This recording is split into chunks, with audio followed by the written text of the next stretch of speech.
did you go to school? And here's your... What do you think of what's going on right now, mate? These evil little invisible parasites. Satan-worshipping Freemason moron. Do you understand what I'm saying? We're not run by factions. Get the fuck out of camera! There are much more powerful international forces in play. Is this pink eye? Is this what pink eye is? I don't fucking know what's happening.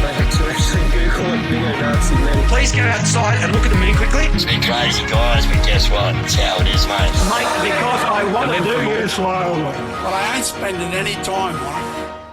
Welcome to the Conditional Release Program, a podcast that delves into the netherworld of cults, crims and con artists. I'm Jack the Insider, otherwise known as Peter Hoysett for tax purposes. And I'm Joel Hill, and it has been a big fortnight on the dumb fuck fringe of right-wing politics. My God, they're busy. Well, firstly, our listeners, no doubt, are salivating at the prospect of a Trump Tower on the Goldie. Mm-hmm. Just a short flight. We could all be living in 6-star luxury and being handed towels by a 12-year-old girl.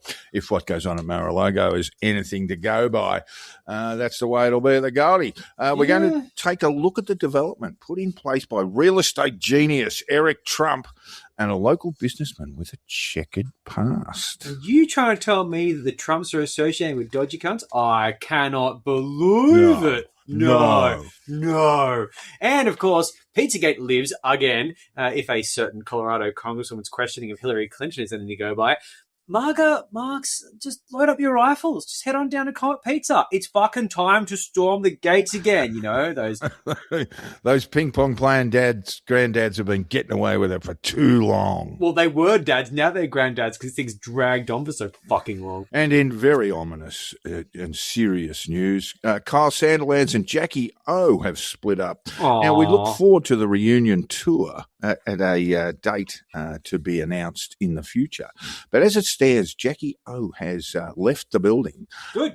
She's been offered another shift through KISS FM, and Kyle's been given a 2-week holiday for administrative leave, treating Jackie O rather badly. Oh no, Joel! Who now is going to tell us off-color jokes about anal sex? And underage women, yeah. I'm guessing that mad fucking witches are absolutely taking credit for this when I'm sure they had nothing to do with it. Yeah, look, quite seriously, who cares a fuck about that?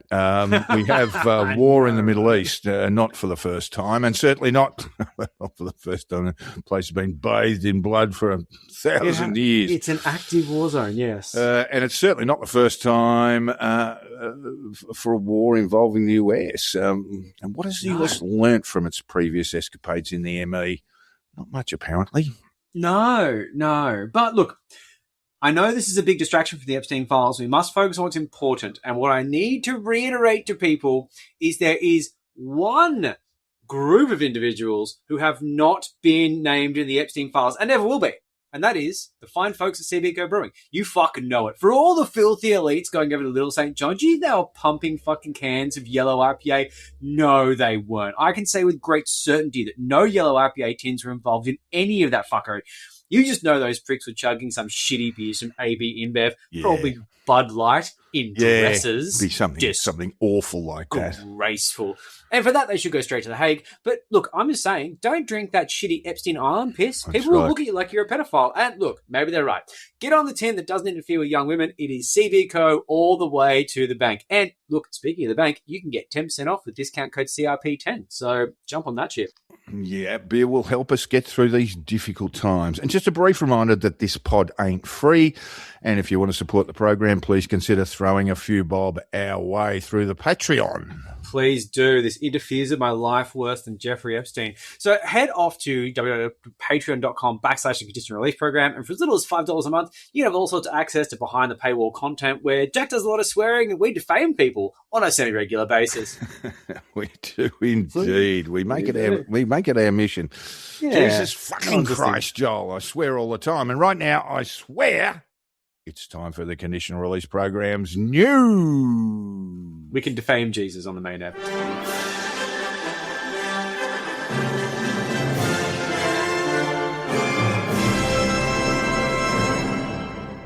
So, the latest from the Middle East is that the IDF infantry troops have entered Lebanon, where missiles and airstrikes continue to pummel Iran, while Iran has sent a flurry of missiles into the region as far away as Cyprus. what could possibly go wrong from here? So let's go back to how this conflict started. What did Trump have to say about we it? might want to go all the way back to January 17, 2012. Oh. A full 14 years and change ago, where Trump wrote on social media, not true social media, which wasn't even a thing then, that he believed Obama would, and I quote, attack Iran in order to get re-elected. He did it quite a few times back in the day when the Trumpster was a mere gleam in the eye of American voters.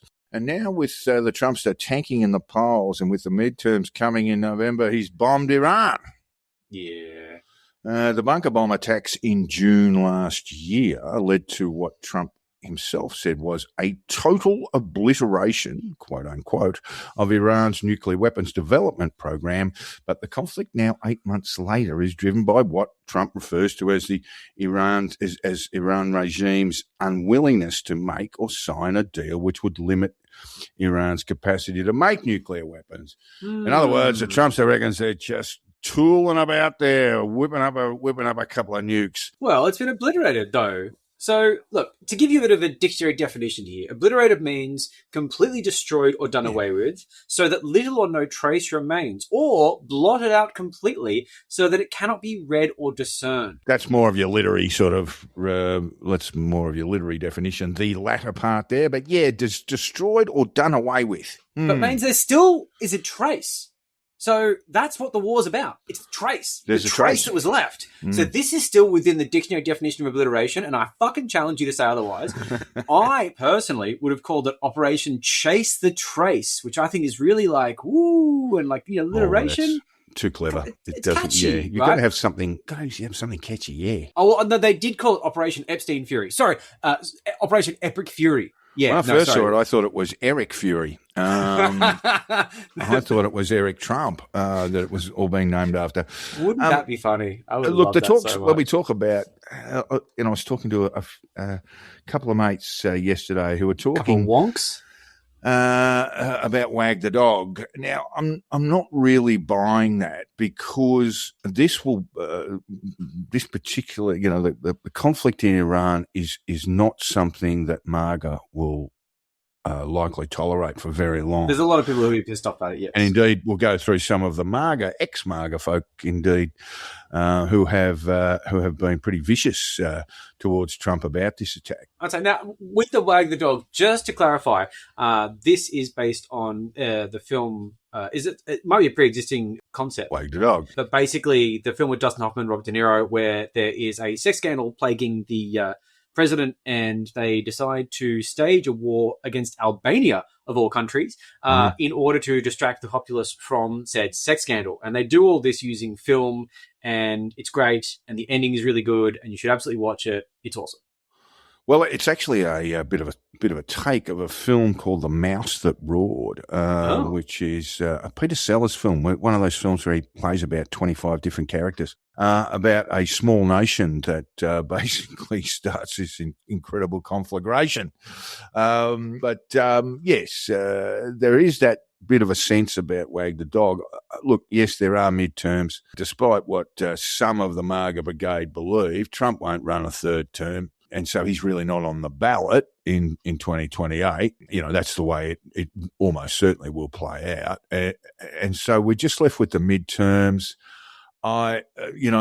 Yes, Epstein was circling around him, but that will come with midterms if the Dems win the House and the Senate. It's quite likely that they'll have the House. It's not so certain that they will have the Senate. But if both of those happen, or one or the other, there will be an enormous amount of scrutiny on the on Donald Trump himself through the Epstein files. So I'm not really buying the Wag the Dog thing. So you don't think it's a Clinton-Sarajevo situation? Well, the Iranians and the US were in constant talks, we're told. It's pretty much since February. And going back to January, really, and that gave the US enough time to move assets into the Gulf, naval assets in particular, the USS Gerald Ford, for example, which is this floating war machine aircraft carrier. And But before that, they didn't have the assets there to take it up to Iran if such a thing should happen. So what the talks, and certainly the Iranians are saying now they will not have any further talks, while Trump says he's willing to talk to them, they're saying, we're getting stuff. We got all these ballistic missiles, and we want to play with them for a while. We're going to launch a few and then see what we have to say. So I think what happened is that these talks gave the US enough time. Netanyahu has, the Israeli Prime Minister today, denied that he was driving this conflict, but every report I've read about how it all set up indicates that Netanyahu was keen to get it underway, saw Iran's weakness and perceived weakness and decided that it was going to be time to strike, and has been talking to Trump for a while there. There was apparently a call when Netanyahu said, no, not now. Let's just wait a little bit. And then eventually, as of Saturday morning, off they went. I would say the intelligence is being managed by the Israelis for the most part at this point. They're absolutely brutal in terms of brutally efficient in terms of identifying. They know what they're doing. In particular individuals. Khamenei, obviously, the Ayatollah, the supreme leader of Iran, is dead now. But another 49 high-ranking officials have died as well. Apparently, there was a meeting of the Supreme Council, Joel, and the Israelis knew exactly where. Now, that's not surveillance stuff. That's intelligence. Mossad undercover. People within the regime. You've got a siren going on there, Joel. Do you have to stop? Has a warrant been? You demand to see a warrant before you allow them to enter the premises. Where I live, there's a lot of sirens. But look, just going back to the past, we just want to remind our listeners that there was an agreement in place, perhaps an imperfect one, but there was an agreement in place between Iran and the West, known as the Joint Comprehensive Plan of Action, negotiated during the Obama presidency in 2015, and it was created to prevent Iran's nuclear weapons program from proceeding. Yes. We might want to just simply say that the Iranians have continued to say that they want nuclear energy for power. And medical and stuff like that. Not ruthless power, but energy. And they've refused to turn the whole thing off. So what has happened certainly since June is that IEAA inspectors haven't been allowed into the country. And since then, the US asserts, as does Israel, that they were continuing along with their weapons program. But anyway, back to the JCPA, Joel, the Joint Comprehensive Plan of Action. I don't call it that. I don't call it JCPA. I call it the piss weak Obama-Iran deal, essentially treasonous, really shit, negotiated by a failure, probably better than what Trump's going to wind up with at the end of this ridiculous little fireworks display he's pulling off over there at the cost of billions of dollars to the US taxpayer. Yeah. So, but still a terrible deal. Even if it is better than what Trump gets, it's still a terrible deal. Yeah. God, these people are fucking idiots. Why are they in charge of anything? The Obama deal, the treasonous one, is a framework that was agreed on the 2nd of April 2015 at Lausanne, Switzerland. And look, I'm just putting it out there, but bring the Iranians to Switzerland, show them raclette, and they're like, fuck, this cheese is so melty. Whatever you want, guys, let's strike a deal. That's how you government cheese. That's how you negotiate. You don't do with fucking Big Macs, you do it with raclette. Okay, that's how this works. Everyone knows. Yeah, under this framework, Iran tentatively agreed to accept restrictions, all of which would last a decade or longer, and to submit to increased inspections from IEAA, International Energy and Atomic Agency, something like that. Shit, yeah, bureaucrats. And those inspectors were allowed for a long time there. Obviously, the trade-off there with Iran was to reduce economic sanctions. Yeah. And those parties who signed this agreement were the US, Russia, China, France, Germany, the EU, the UK, and Iran. Yeah. And last but not least, so the agreement reflects the impact of a June 2015 public letter by a bipartisan group of US diplomats, experts, and others that outlined concerns about various provisions and called for strengthening the agreement. Fair enough. Now, after the agreement was reached, one of the negotiators, Robert Einhorn, a former US Department of State official, back when they had talented people, said, analysts will be pleasantly surprised The more things are agreed to, the less opportunity there is for implementation difficulties later on. Poignant. An analysis by the Carnegie Endowment for International Peace claimed the final agreement was based upon and buttressed, quote, the rules-based non-proliferation regime created by the Nuclear Non-Proliferation Treaty, NPT, and including especially the IAEA, seashells by the seashore, safeguard system. There's my mistake. I was calling the IEAA. It's designed International to fuck with you. Atomic. Ooh, yeah. Whoever made that acronym Agency did it and went, ha ha ha, sucked Atomic in. Energy Agency. Journalists. Yeah, it sucks to say. Look, one thing the Israelis will point to, and the US too, will say that once it's done, once Iran has a nuclear weapon, regardless of their particular potential at the moment to have one, all bets are off. You really can't invade at that point because... And what fun's that? It's We love likely you might invading. get a receipt, glowing orange, and that Yeah. would not be very helpful for, particularly in terms of urban development. Yes. The idea of Gaza becoming a resort would be completely dashed. Yeah, but anyway, we had this agreement, and then Trump killed it in 2017, not long after he took office in his first term, describing it as the worst deal ever. The worst. Because he's an idiot. That's why. Now He's an he idiot. wants another one.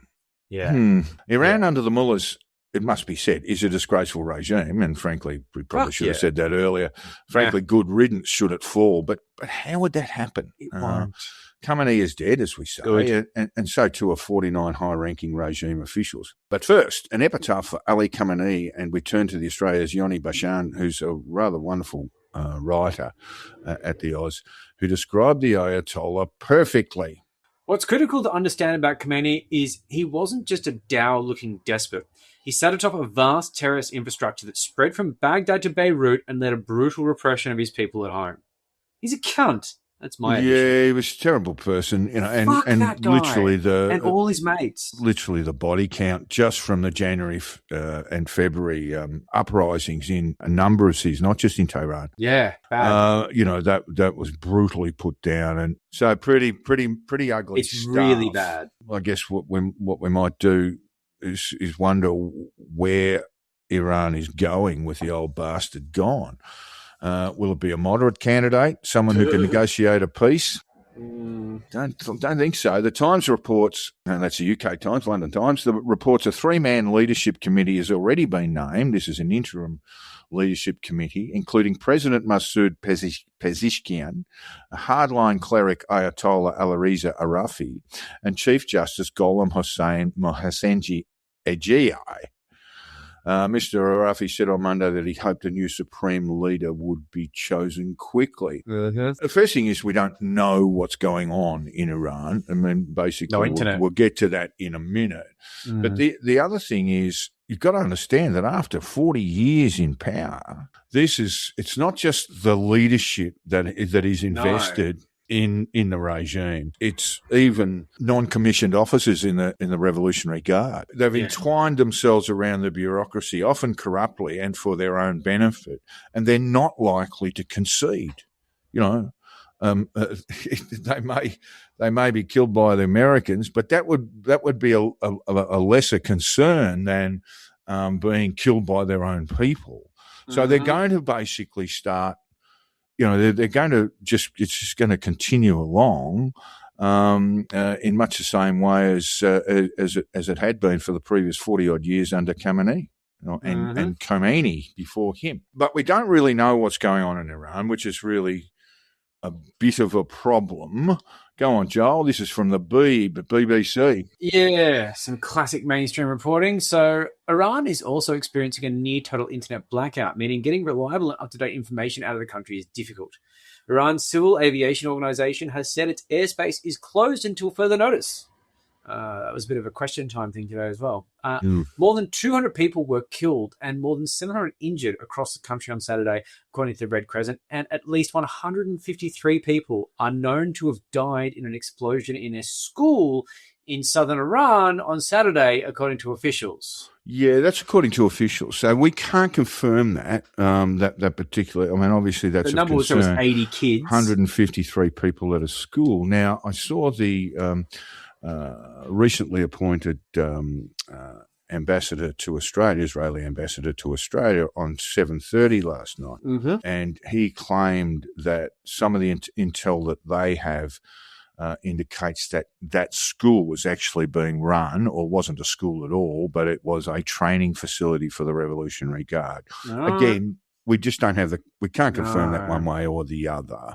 No. So, of course, there's going to be a lot of... The latest I heard was there was an Iranian missile. There's going to be a lot of misinformation there, Yes, but carry on, Joe. Yeah, so there's a fog of war. It's a fog of bullshit. So meanwhile, around 40 Iranian officials were killed in the strikes, according to an intelligence source, and a military source cited by CBN News, the BBC's US partner, run by a fucking psycho. Look into it. Barry Wise, she sucks.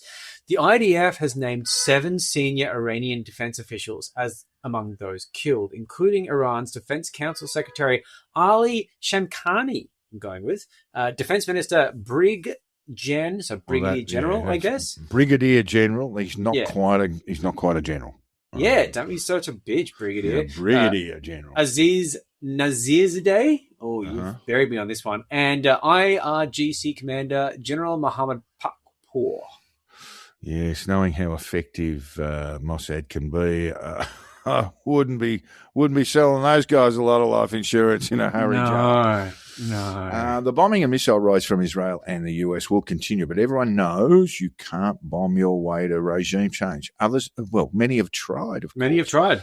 If there is a plan, I seem to be missing it. But Trump told the Iranian people, when we are finished destroying, and that is days, weeks, we're not quite sure, months. When we are finished, take over your government. It will be yours to take. This will be probably your only chance for generations.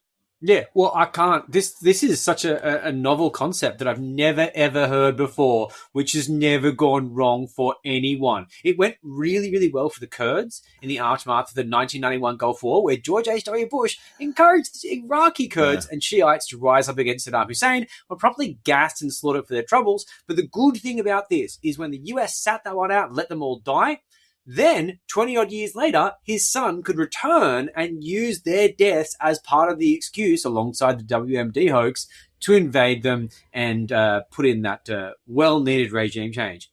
Thanks, Bush family. Love your legacy. And you know what? You're considered moderates now because of Trump. That's also insane. Perhaps to explain George H. Bush's tactics, we might remember that, as you said, the Kurds were waiting, ready to roll, and going to take Baghdad. All they needed was some fucking backup. But the Americans, and perhaps wisely, just said, we are not going to get bogged down here.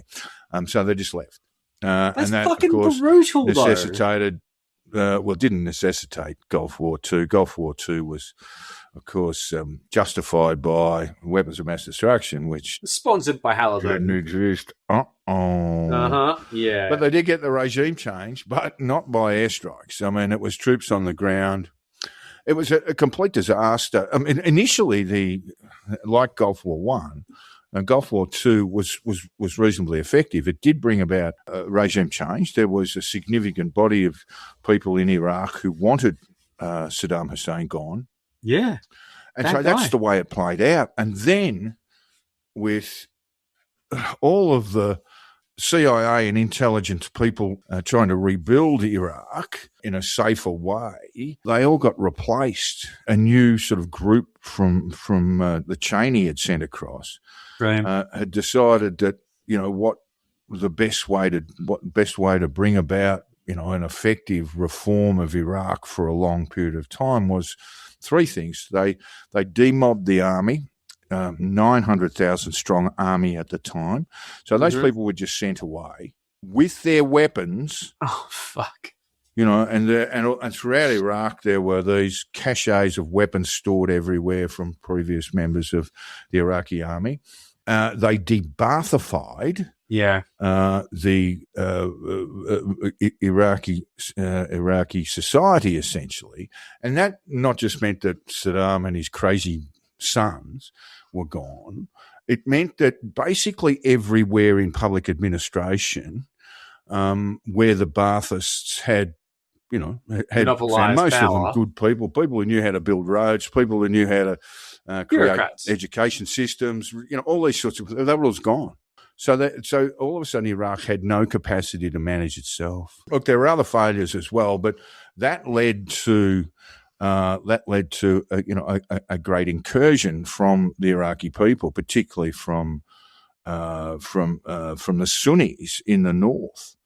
So power vacuums end badly. Really gave the Americans a touch up in battle, and then the counter incursion came along, led by General. Do you remember his name, Joel? Petraeus, who's got a bit of a mention in the Epstein files, mate, just quietly. Anyway, look, I would not call myself an expert, and Joel would probably say the same of himself when it comes to the Middle East. We watch these things closely.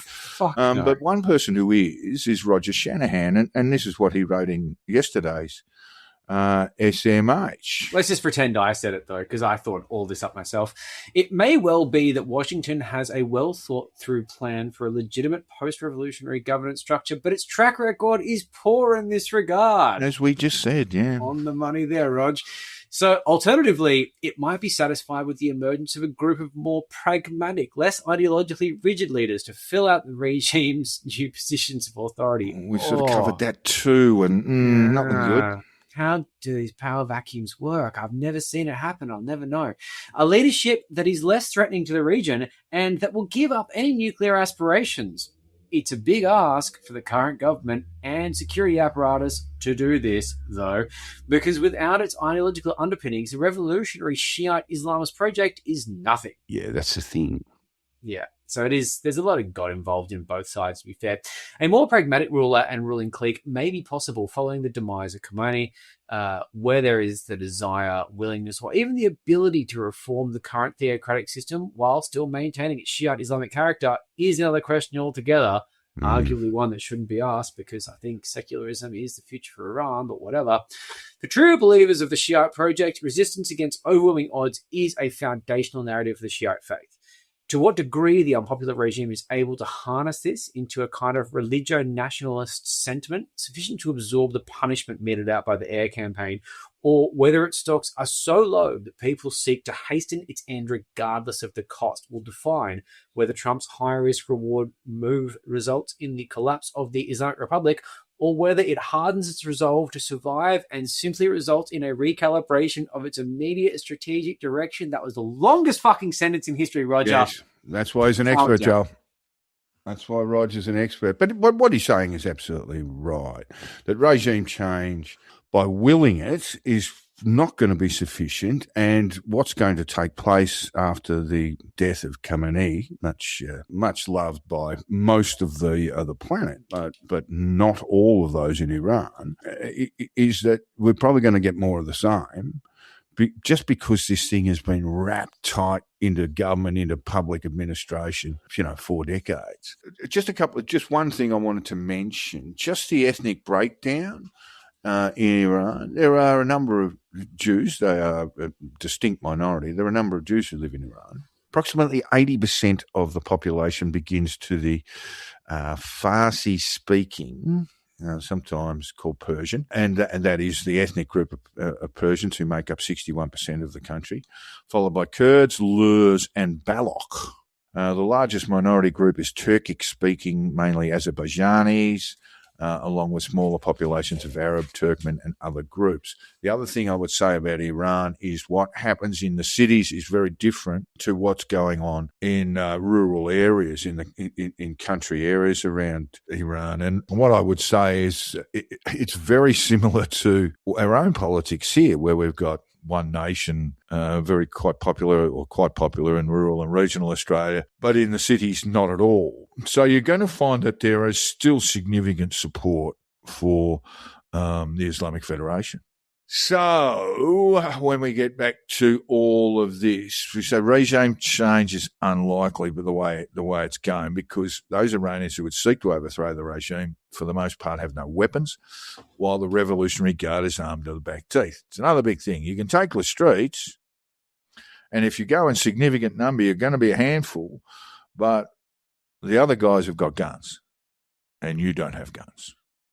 And so that's going to, that could end very, very, very badly if there is a sort of uprising and is put down pretty swiftly. Now, Trump today has not ruled out troops on the ground, but it would seem very unlikely. And we get back to that wag the dog sort of thing, Joel. And that would be immediately unpopular in the United States if it's got a real sentiment to it. If ground troops were used. Yeah. For now, we wait and watch. But anyone expecting the Iranians to rise up and throw off the yoke of what is a terrible regime needs to think that there might be a few other more likely options along the way.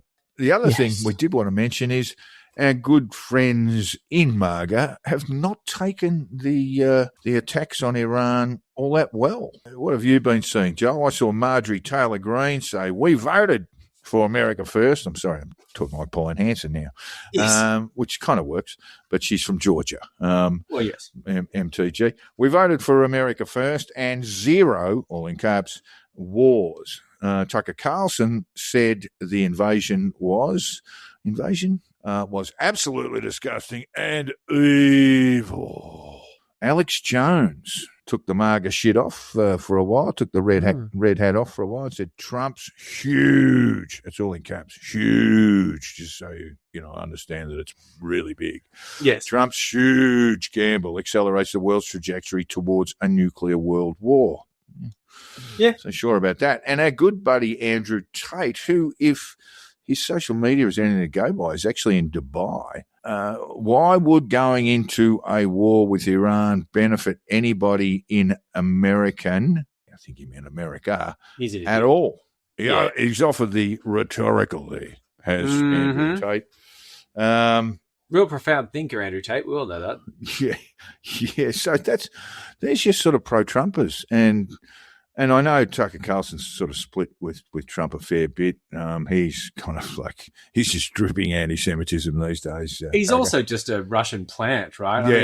Yeah. He was doing that thing with the, how, oh my God, like, look at the Russian supermarkets. Look at those Russian supermarkets. But then the Tenet guys who were being directly funded by Russia, but also lying about knowing about it, allegedly, they said in their secret communications that were later unearthed by the DOJ, I think it was DOJ. Anyway, was basically saying we can't, like, because the puppet masters wanted them to share the Tucker Carlson stuff, and they're like, we can't share this. It's too shilly. It's so obvious that we're Russian funded if we share this, because this is so clearly Russian propaganda. If we share this, people will know we're being funded by Russia. That's how obvious Tucker Carlson is as a fucking Russian plant. People being funded by Russia are terrified of being associated with him because people will realize they're being funded by Russia. Amazing. Anyway, that's just my book. What do they call those Russian hats? A Ushanka? I don't know. Take the Ushanka off your head, Tucker. It's it's giving the game away. It's so fucking obvious. It's so pathetic. I just can't believe people take. Anyway, my brain shrinks. Look, a couple of other messy little things. Right now, the Iranian women's soccer team is in Australia for the Asian Cup. They played last night. They play Australia on Thursday night. The women have only been allowed to play by the regime with their bodies covered and wearing a sort of athletic hijab. So they wear this sort of full. Yesterday they were playing South Korea and they wore all white, and they wear these sort of long bodysuits plus a sort of a hijab, which exposes some of the hair. God forbid. Which would not go down all that well around Ali Khamenei's place. Yes, but he's dead, so that's nice. But they've been allowed to do that. There was one woman in the team who celebrated too hard, and her hijab fell off. This is in Iran. Oh my God. And she was suspended and charged with criminal offences. That is so dumb. There was an excellent article in today's SMH from sports writer Emma Camp, and she described how the regime had tricked FIFA into believing women were permitted to watch sporting events in Iran. They're not. They just grabbed a few, shall we say, some of Ali Khamenei's mates and took them to the sports one day and took some photos and said, there you go, there's some women. But generally speaking, in Iran, women are not allowed to watch. So it's very gutsy that these women have gathered to represent their country under obviously awful pressure. And when they are in press conferences and things like that, there'll be a translator, and then there'll be a party official or a regime official there. Yeah. So they're just terrified, these girls, and they don't want to cause any upset. They just want to play a bit of soccer. Go on, Joe. God, that's so ridiculous. They should be given asylum anyway. Iranian media reports that authorities had finally approved the entry of women into football stadiums in the country, and that had been fabricated to appease FIFA, as you said. And they just allowed a small group of hand-picked women inside for photos and videos. That's the kind of depth of ridiculous depravity these guys just have in trying to appease the West with this sort of bullshit. And FIFA are such easy marks, like they give a shit. Hey, fucking. Hey, we love what you're doing. We just love it. We're going to give Iran. These photos are good enough for me. We'll give them the award of feminism, world feminism, just like we gave Trump the peace one. Also, Joel, on soccer, which the rest of the world calls football, but I refuse to. The men's team have qualified, that's the Iranian men's team, have qualified for the FIFA World Cup to begin in June. Guess who hosts the FIFA World Cup, which begins in June, Joel? Yes, it is a North American tournament, isn't it? Yes, it is a North American tournament. The US, along with Canada and Mexico, are hosting the tournament. So what happens to the Iranians' men's team? Does FIFA suspend them? The Iranians in Group G are due to play New Zealand at Inglewood in California on the group opener. I guess they could play in Canada or Mexico. There's a couple of other things going not all that well for FIFA at the moment. There are 4 games already set to be played in Guadalajara, Mexico, which was the scene of a mass shooting event in the wake of the death of El Mencho, a.k.a. Oseguera Cervantes, the leader of the Jalisco New Generation Cartel, CJNG, in Tapalpa, central western Mexico. I saw some photos from Guadalajara, and like there was a lot of burnt out cars. There's a lot of mayhem there. That's grim. Obviously, it'll be cleared up by June, but is it safe? I don't know. Because this is the problem with killing cartel bosses.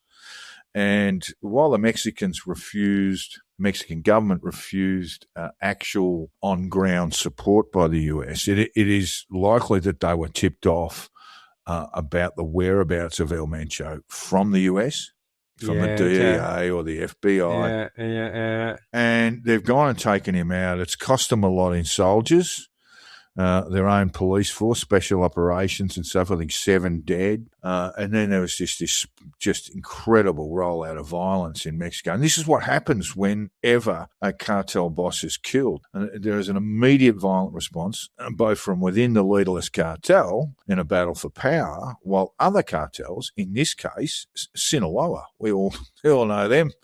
They bring us our drugs. Yeah, and behead people, apparently. Well, allegedly. If you're lucky. If you're lucky, you walk away with a beheading, first offence. But, pretty brutal stuff. And this is what happens in a power vacuum. Are you drawing syndicates. Parallels here to other power vacuums, possibly? Yeah, there you go. So that's what seems to follow happens a pattern. When an international crime syndicate loses its boss rather abruptly. And so, again... I would say Iran's similar. I know this is... we're veering a fair way away from Iran, but... It's a good analogy. This just happens. I think it's fucking poignant. When I was going to say El Guapo, which is from Breaking the Three Bad. Amigos. Oh, fuck, that's even worse. El Guapo. They bought him a jumper for his 50th birthday. Oh, that's right. And he wore it in a battle, which was just really nice. That's a great but not really battle, but just going to cause mayhem at the local village. Who am I thinking? El Chapo, head of Sinaloa, who's now in a federal prison, and the worst one, I think, the one in Colorado. It's like very cold at night. Yeah, I can imagine. And of course, when he was arrested, all sorts of mayhem broke out. The old Chavez, not Chavez. What's the Juarez? The old Juarez cartel. When that collapsed too, it turned Juarez into the most or the murder capital of the world. All of a Great. sudden, it's not even in the top 10 anymore. But that's just what happened, you know. Power vacuums are bad. Meanwhile, as I say, the Iranians are playing soccer here in Australia. Good luck to them. Yeah. Okay. They, as I say, play Australia on Thursday night at the Gold Coast. And then the men's will play or should play in June, but I have a sneaking suspicion that FIFA will rise up and ban them. The men's side anyway. I don't see that being a positive, but yeah. Yeah, it just means whoever the nearest qualifier would be, and I have no idea who that is, would be go, hey, you're in. It's a little bit like the T20 World Cup in Sri Lanka at the moment. Bangladesh pulled out. So Scotland, they just got a call. Hey, you're in. You're playing. Yeah. And all these guys from Scotland, most of them just look like they just put their beer down. Just That's what I was going to say. Put down the pint glass and head over. Oh well, I guess we better go to Sri Lanka and play cricket. Yeah.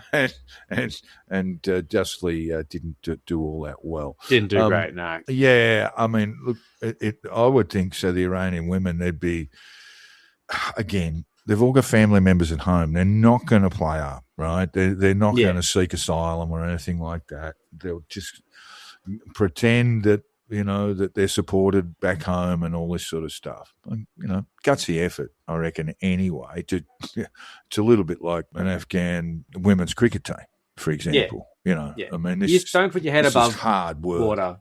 Yeah.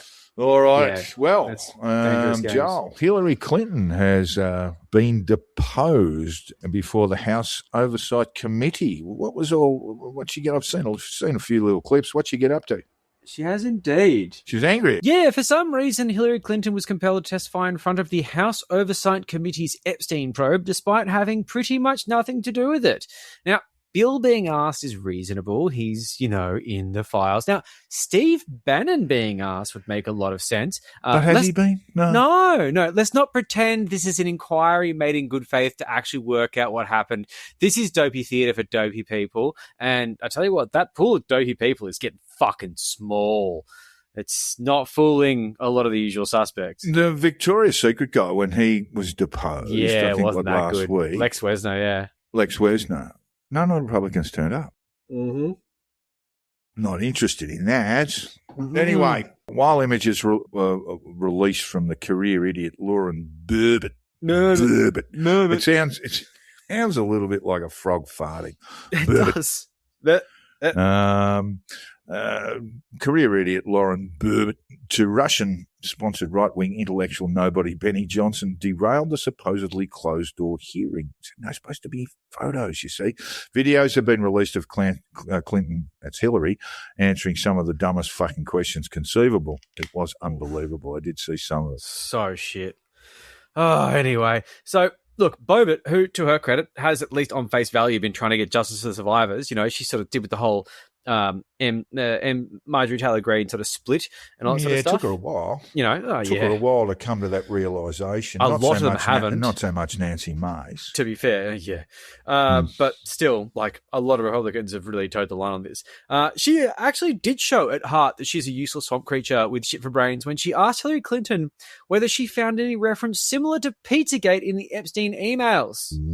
So the question doesn't actually make any sense when you read it out. We're going to. And that's probably part of the reason why Hillary Clinton struggles to answer it. So this is what she asked. So in my best Boebert voice. So don't try. Is it your testimony today, under oath, that the frequent use of the word pizza, that is, in Jeffrey Epstein's private communications is purely a culinary coincidence and has absolutely no connection to the pizza references found in your campaign chairman's leaked emails? What? And, Clinton replied with this, quite reasonably.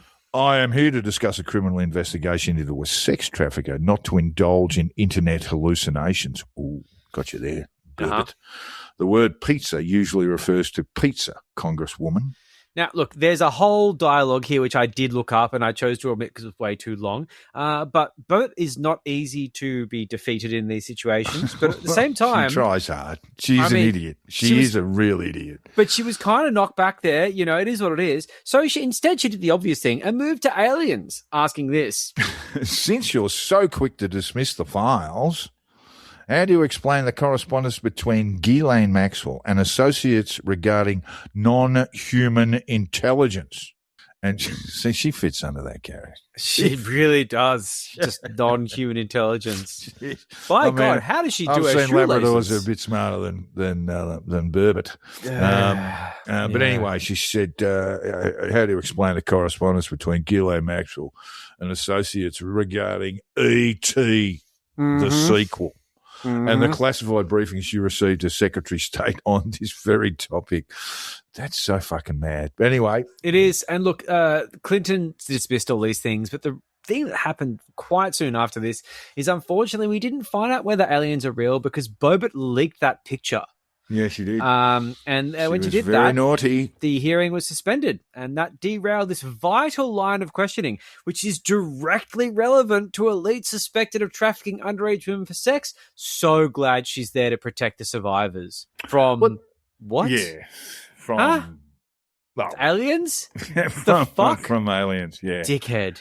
And not the good aliens like E.T., the aliens like in Aliens. No, like the rapey ones in the porno movies. I allegedly. Yeah. Well, so she got into a bit of trouble. And when Hillary Clinton was notified about this, I don't know if you've seen that little clip from the deposition, Joel, she was just going, oh, well, yeah, this is kind of what we expected. This is amateur hour stuff. You guys She aren't said it was serious. from Reddit, but she should have said 4chan, but I'm not going to get upset with Clinton for misspeaking there. It's fine. Did she get that a little bit? She said it was the greatest hits from Reddit. I didn't include the quote because I just thought I had to trim a lot because it would have been like a 15-minute segment. Look, it was just it was a complete pasting to the Oversight Committee's investigation. She would think, and she made the point, said, you've got as a president a man who, to a civil standard, has been found guilty of rape. Yeah.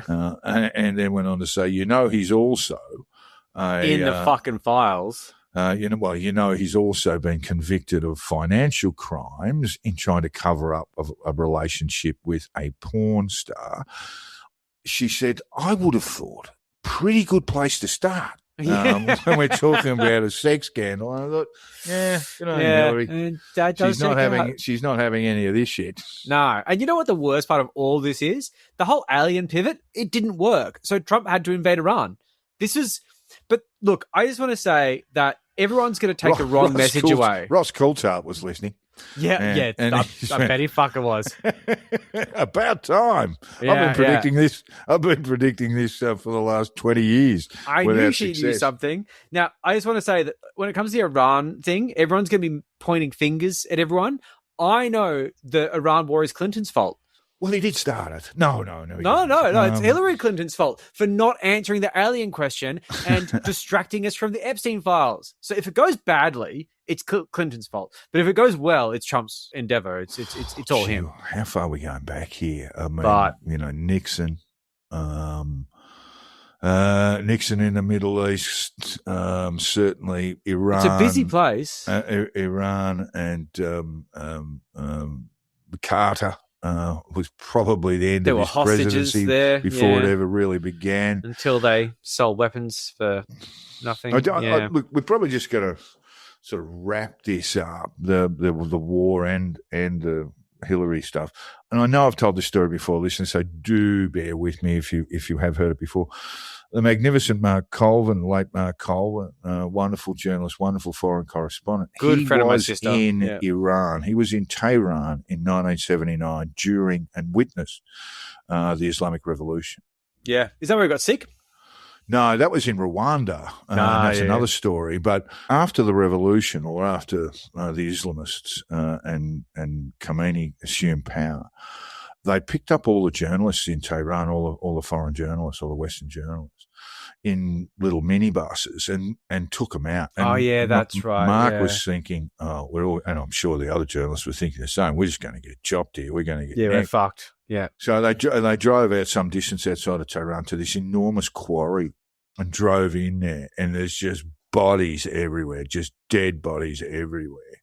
And these are people that have been massacred who were no friends of Ayatollah Khamenei and the Shiite Islamic revolution that had just come to pass. So these were not just the Shah's buddies; these were leftists, communists, socialists, all these sorts of people who were, who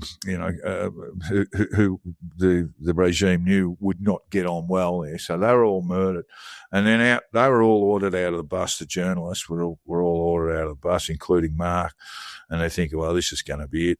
But then one of them just came up to Mark, goes, "Take your photos, write your stories, tell the world this is who we are."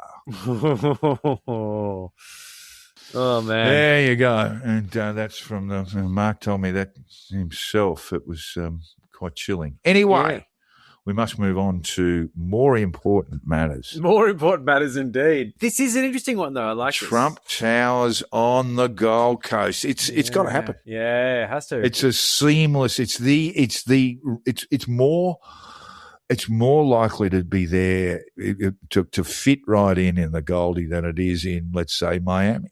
Once again, what could possibly go wrong? Well, quite a lot, as it turns out. Enlighten us. More than 100,000 Australians have signed a petition opposing the first Donald Trump branded development in the country. The $1.5 billion project will see a 91-story skyscraper built at 3 Trickett Street in Surfers Paradise, Gold Coast, which is on the beach. A prestigious address. It will include a 6-star resort hotel. Oh, I love a good 6-star. It's a lot of stars. 270 apartments, shops, a beach club, plenty of parking, and a swimming pool. Local property developer, Altus Property Group, said in a statement. This is from a statement. Australia's tallest building will be a Trump Tower right in the middle of Surfers Paradise, the Goldie.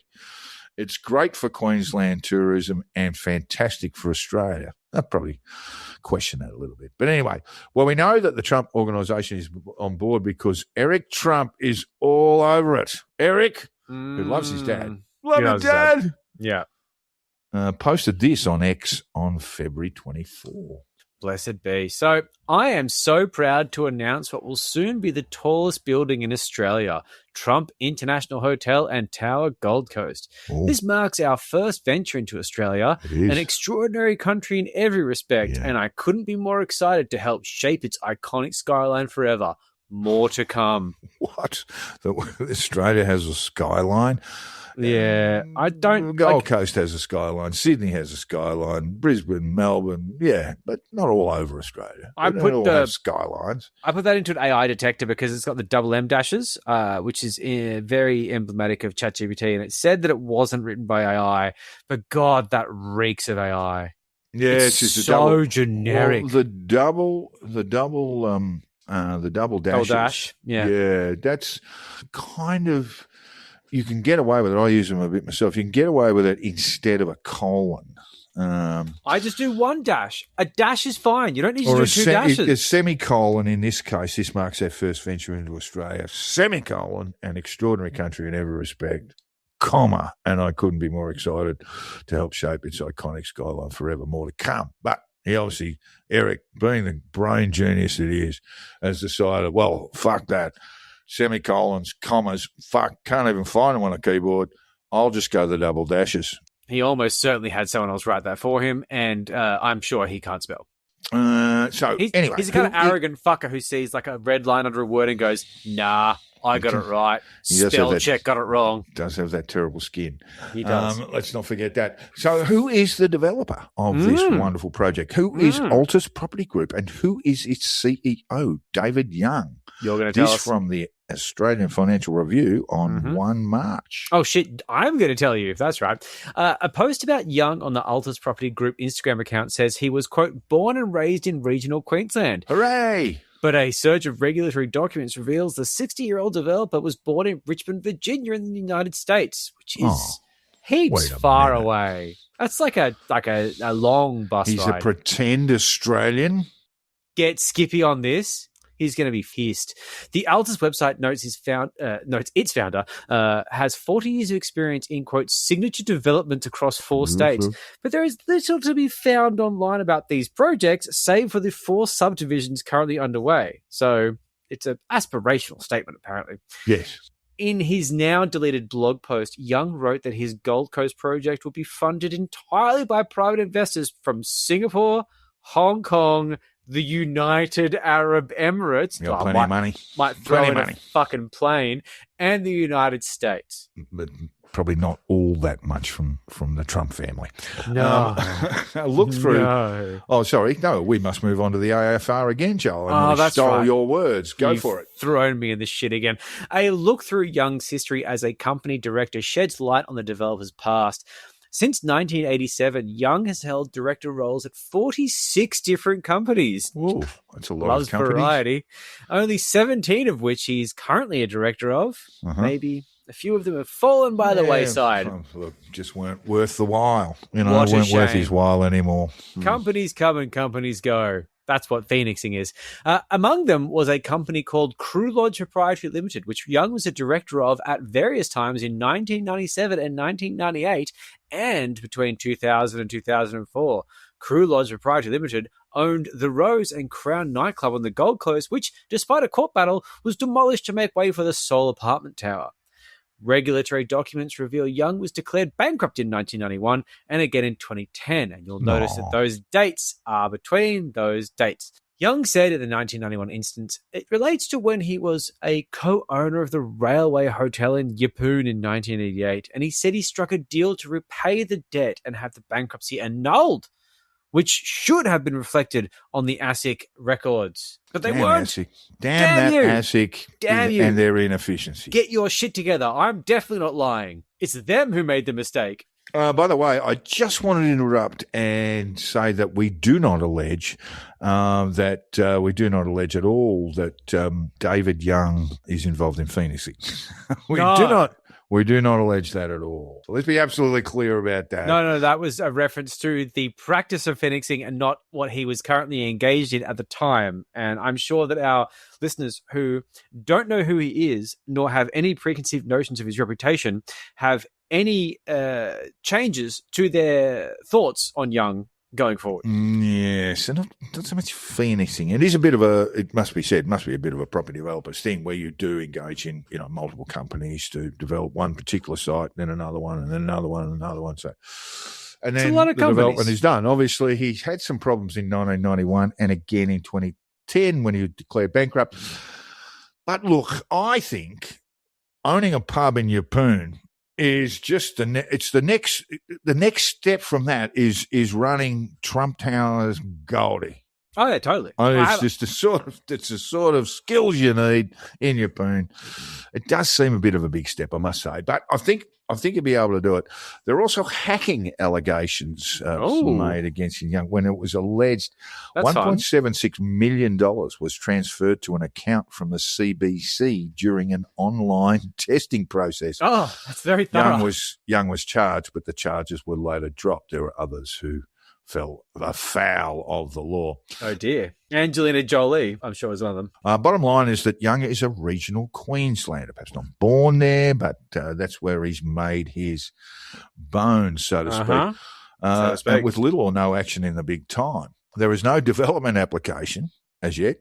Oh, as yet. On the 100,000 Australians are going to be fairly happy to write some protests about that, to make claims about the development, which will have the local government there looking pretty hard, whether the state government of Queensland looking pretty hard as to whether they're going to allow it through. So, but there's no DA. Piece of piss, mate. Don't worry about it. 100,000 people say, not on our watch, you bastards. Yeah, a bunch of filthy lefties. No one cares. So they're going to cause a problem. Yeah, that's right. Professional protesters. Exactly. But the question is, will it ever be built? Personally, I doubt the soil will ever be turned on this golden monstrosity. But I could be wrong. You could be wrong. We could have Atlantic City on the Gold Coast, anyone.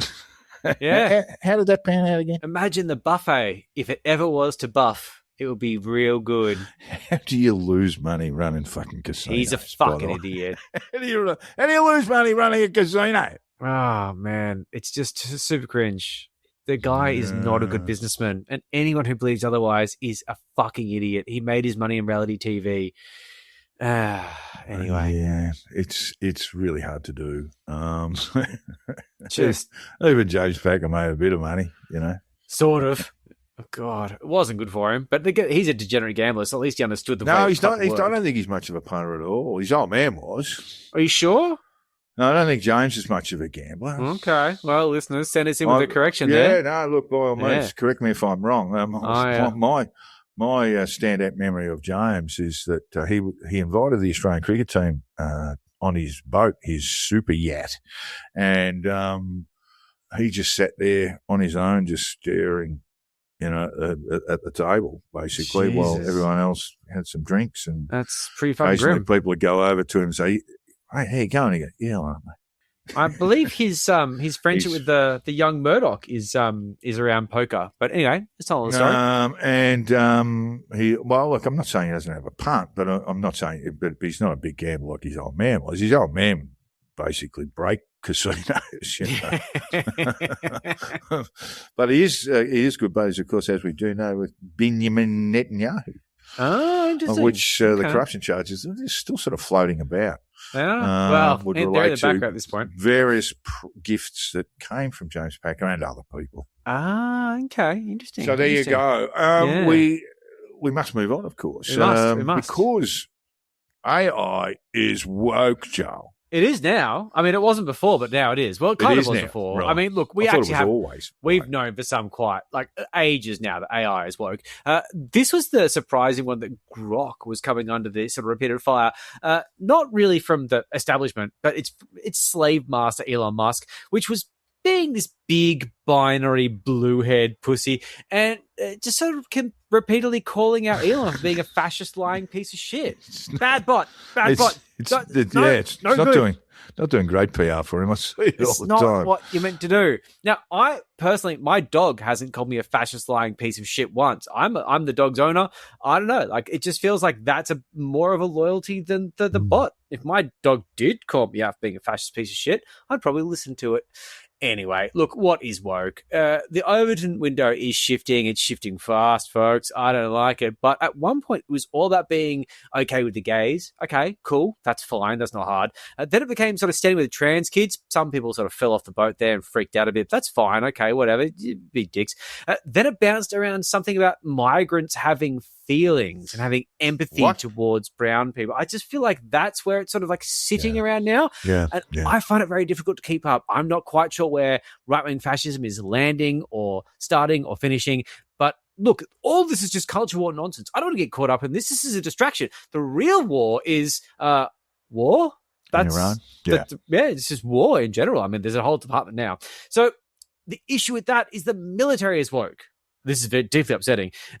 Pete Hegseth has made a real point of this. Yes. He has also either never watched Terminator 2 or he did watch it and completely fucking missed the point.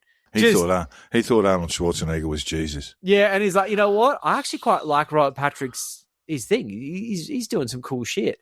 So we need to take this AI situation to the next level. We need to take this pissy pants empathy out of this AI robot and make mass murder of perceived enemies the new technological normal. And of course, this was just a bridge too far for the communist cowards at Anthropic. For our listeners who have used the Anthropic AI model Claude, I haven't, by the way, they might know that it's pretty fucking good. Joel says it is. For those who bother to read the show notes on the two Jacks, the last few have been done up by our mate Claude, who has done a fine job in comparison to his intellectually inferior cousins Gemini, GPT, and Grok. I use Gemini. Gemini is very good. So when we put show notes together, or Joel, who produces the two Jacks, gets the show notes together, he goes to Anthropic. Well, I do through Merlin. It's all the story. There is. I know you want to go on extensively about this, but there is some indication, Joel, I was reading about this today, that Anthropic was still being used around. I know it is. It'll take months for it to come out of the systems. You can't just turn it off. Yeah, well, that's what they're saying. You know, that there was this sort of scandal because Trump. Well, you've got this story to tell, but yes, it's still being used. Yeah, it is definitely still being used, and it will be used within this conflict, just not for fully autonomous weapons, which is where the red line is, which they've drawn and they've made it very clear. So, we look at AI and we think of the sort of ubiquitous Chat GPT thing. To be fair, garbage. I think it's shit. It makes obviously AI-generated prose, hallucination riddle research. Claude is a fucking MVP. It really is, like, accurate Never research, used it. for sure, well-cited, fucking great, well-written copy. It doesn't read like it's just been shit out of an NVIDIA GPU in a server farm somewhere. It's good. It's much better. Anthropic has already, as you say, deployed their models across the US government, and this is including the Department of War. They're using it now. This includes custom models for national security customers within the government. This stuff is very shady and very profitable, but it depends whether you've got any fucking principles. And they actually do, which I'm so surprised by because no one in big tech does.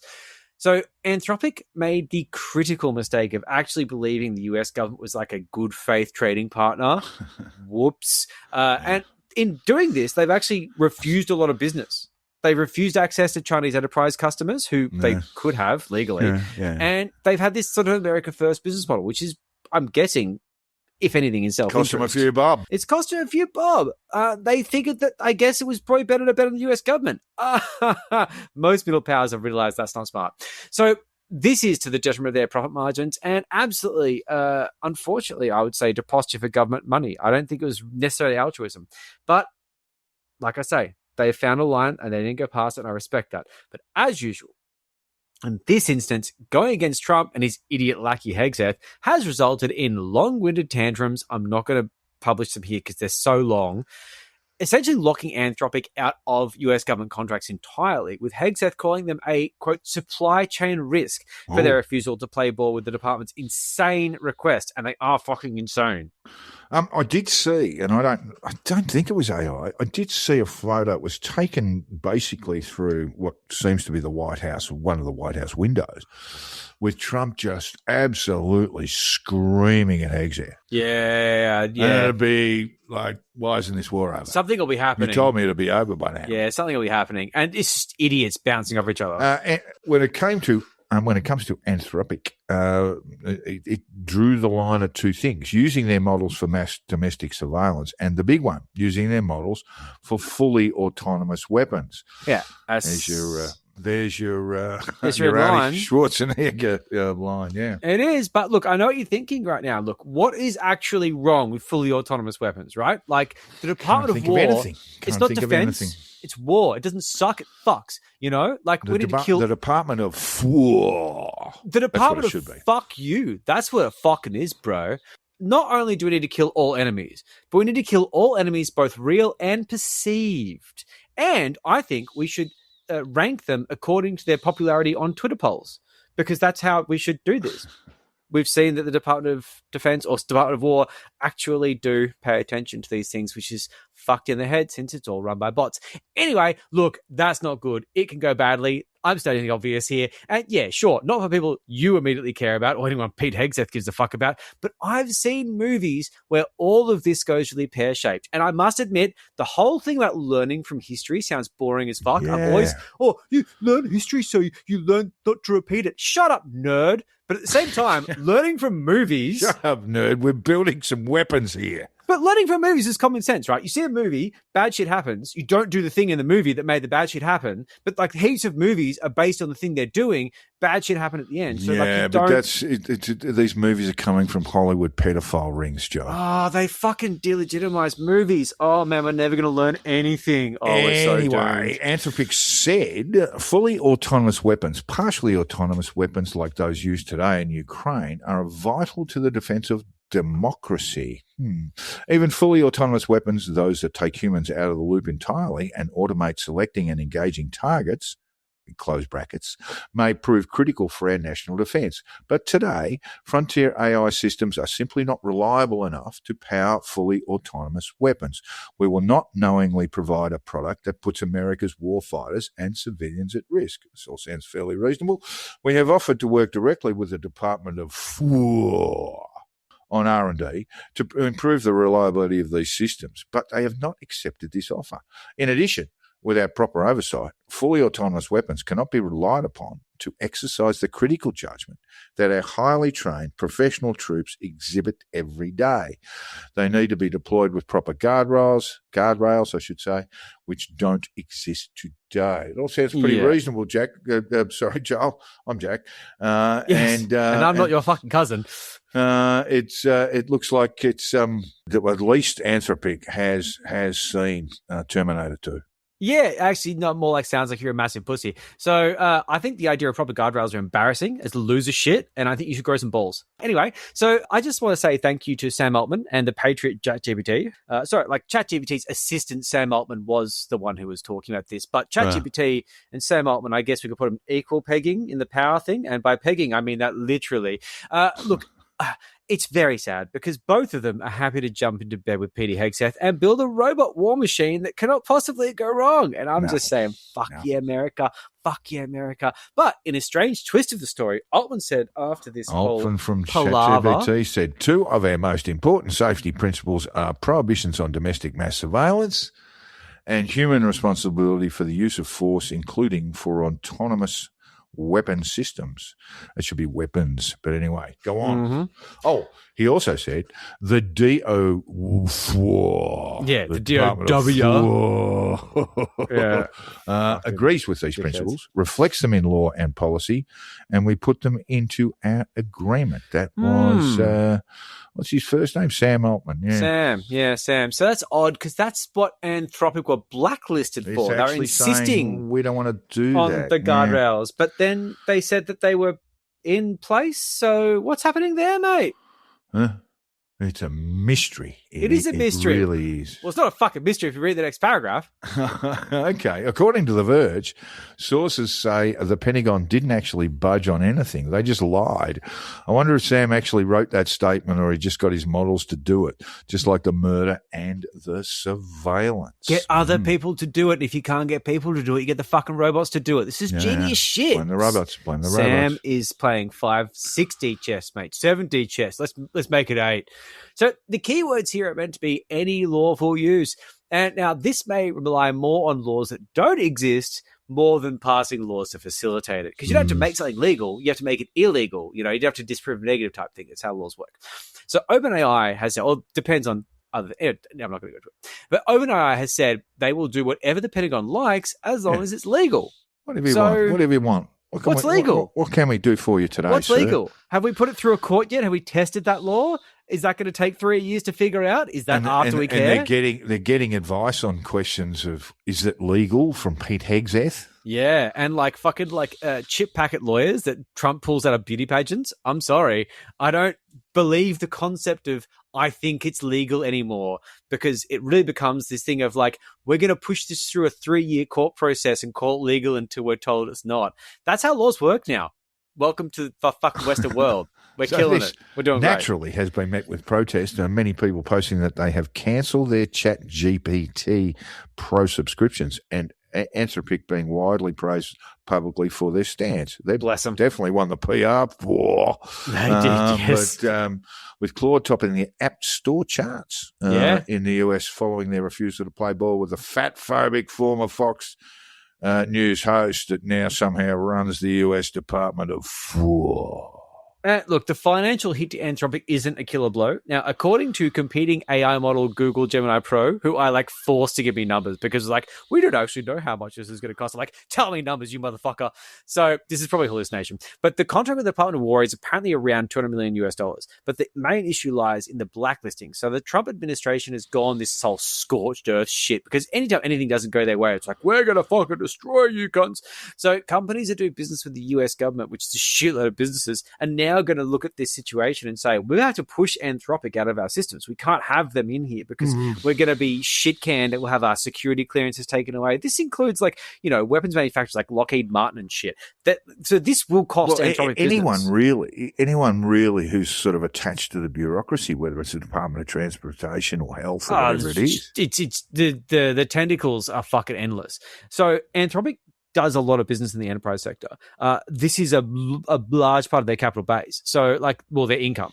And, this is going to be a problem. But the thing that's really tricky here is not only that, but Trump and Hegseth having this fucking tantrum and blacklisting Anthropic. This will cost businesses and departments a shitload of money because it costs money to move away from these models. Once you implement them, you've got to move away. You've got to replace this capability with other things. Anthropic said they're going to help with the transition process, but probably at $1,000 a day or way more than that, really. Oh, I would think a little bit more, Joe. It's really it's not going to be cheap. This is going to cost multi-millions of dollars. And this is just culture war bullshit turning into yet another cost to the taxpayer and business sector. And it's just all because they pissed off Hegseth and Poopy Pants President Boy. Oh, look, I did a stinky in my pants, but no one's going to say anything because they're scared of me. Yeah, that guy. Yeah. And all this is because this certain guy in Anthropic didn't want to create Skynet and allow their models to kill people without any oversight. I shudder at the fucking world we live in at the moment. I'm not a fan of Bobby Kennedy, and then I look. Don't say anything good about him right now. Attorney General, I'll punch the screen. And I look at all of Trump's executive appointment, but there's no one worth an excess. He shouldn't have got through. He shouldn't have got through the Senate process. He is really fucking incapable of running a major organisation. And if that's not intentional. I just don't know where it ends. Where it ends right now with Iran at war is a distinct possibility of unnecessary casualties, particularly American casualties, some fucking brain fart coming from Pete Hegseth. You know who Hegseth is? Sexy Stephen Miller. That's what it is. That's all there is to it. Pete Hegseth is just a yes man. Trump's not calling the shots. It's fucking Stephen Miller. He's only sexy when he's sober, Joel. When he's been on the drink, he's a fucking nuisance. He's a sex pest. He's got a red nose. Yeah. You got those eyes that just say, "I'm not going to have a good time." You've got good pecs, but I don't trust this. Terminator 2. Here we go. Mm-hmm. We fired you. We sacked you. We dismissed you as what? As garbage, because that's all you are. You're a criminal. You're a traitor. And you're going to the biggest barbecue in history. So from Christmas dinner to you are the dinner. Thank you. That's what I'll go with. Well, who among us could turn a $500 speeding fine into a shit fight in a courtroom that would go on for months and where the magistrate and other officers of the court were labelled Satan worshippers? You're about to tell us, aren't you? It could only be a subset. And so it was proven in the Gympie local court, Gympie, Queensland, Joel. The Courier Mail reports. Magistrate Bevan Hughes summoned Mr. Lamble to the bar table Thursday morning, at which point Mr. Lamble said he wished to be called Noel and that the law does not exist past the limits of the state, whatever the fuck that means. What does that mean? There's so many phrases in that he uses that are just completely fucking meaningless. Go on, pseudo law is just so funny. It's unintentional funny, but it's so funny. Law does not exist past the limits of the state. What? Thanks, mate. Is that something to do with the Constitution? Because I don't think you understand how it works. I got a distinction in constitutional law. Fuck you. After that, Mr. Hughes told Mr. Lamble to sit back down and that his matter would be dealt with last, which is fantastic. Now, well, for all of the judges out there who are fretting about the rise of sovereign citizenry and just them clogging up the courts, this is one of those things that you do. Whenever someone comes up and says, well, I want to be called Noel, the straw man Noel. Back of the line. Yeah. Just back of the line. Just get out there. And if they want to go on with it, you just put them in a police lockup for contempt and say, well, let us know when you want to discharge your contempt and we'll let you back in. But understand, you got to apologise to me. You got to apologise to the prosecutor. They are allergic to apologies, and you've got to apologise to the courtroom in general. And other than that, you can stay in fucking jail until you're ready to do it. I have no issue with this whatsoever. Anyway, that's how I'd be handling it. God, then there'll be procedural fairness issues and blah, blah. Magistrate Bevan Hughes, he's done well. Just the first one said, "Oh, hello, so I've said, get to the Yep. fucking back of the line." Back of the line, which is great because then Mr. Lamble did sit through 5.5 hours or so of traffic court. That included more than 60 defendants.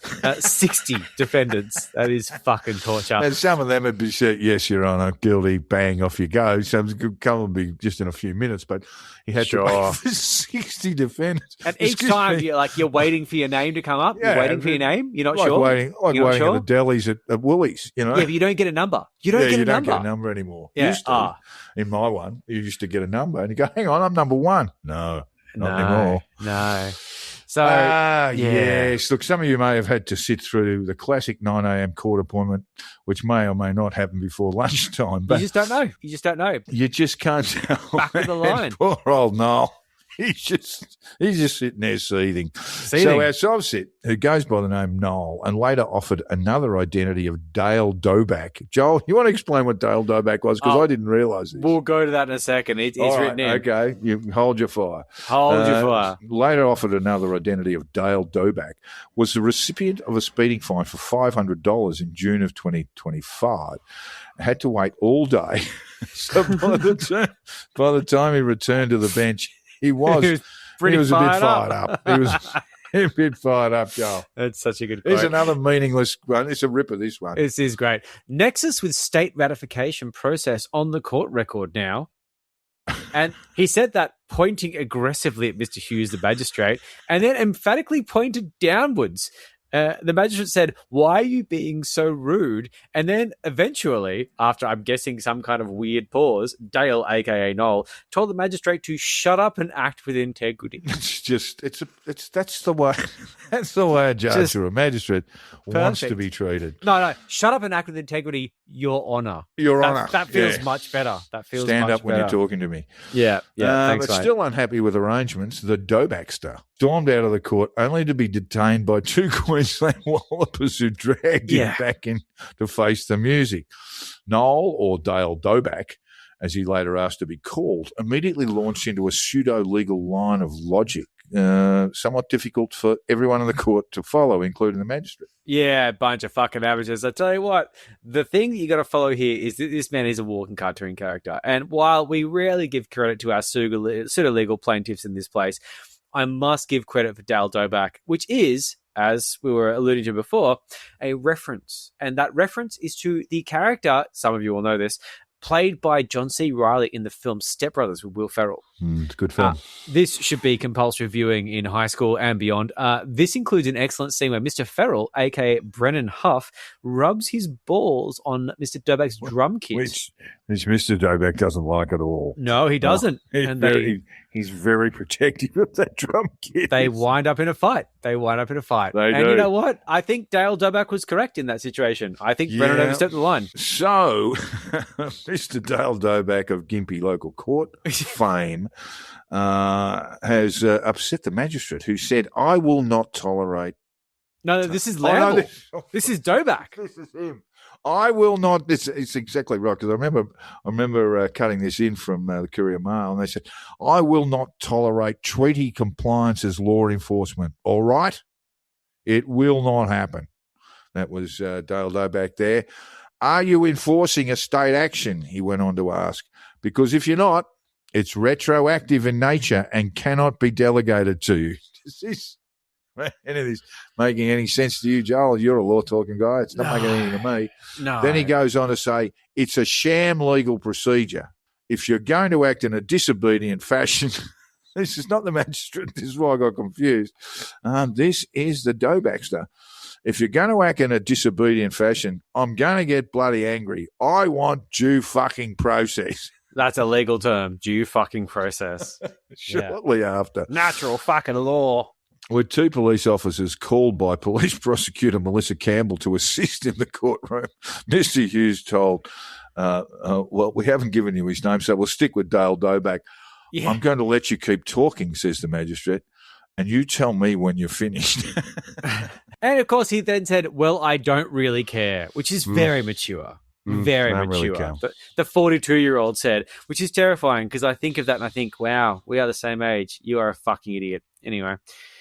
So Mr. Lamble then, and of course, Well, we haven't said he's Mr. Lamble, but I've actually left that to the last. Oh, have we?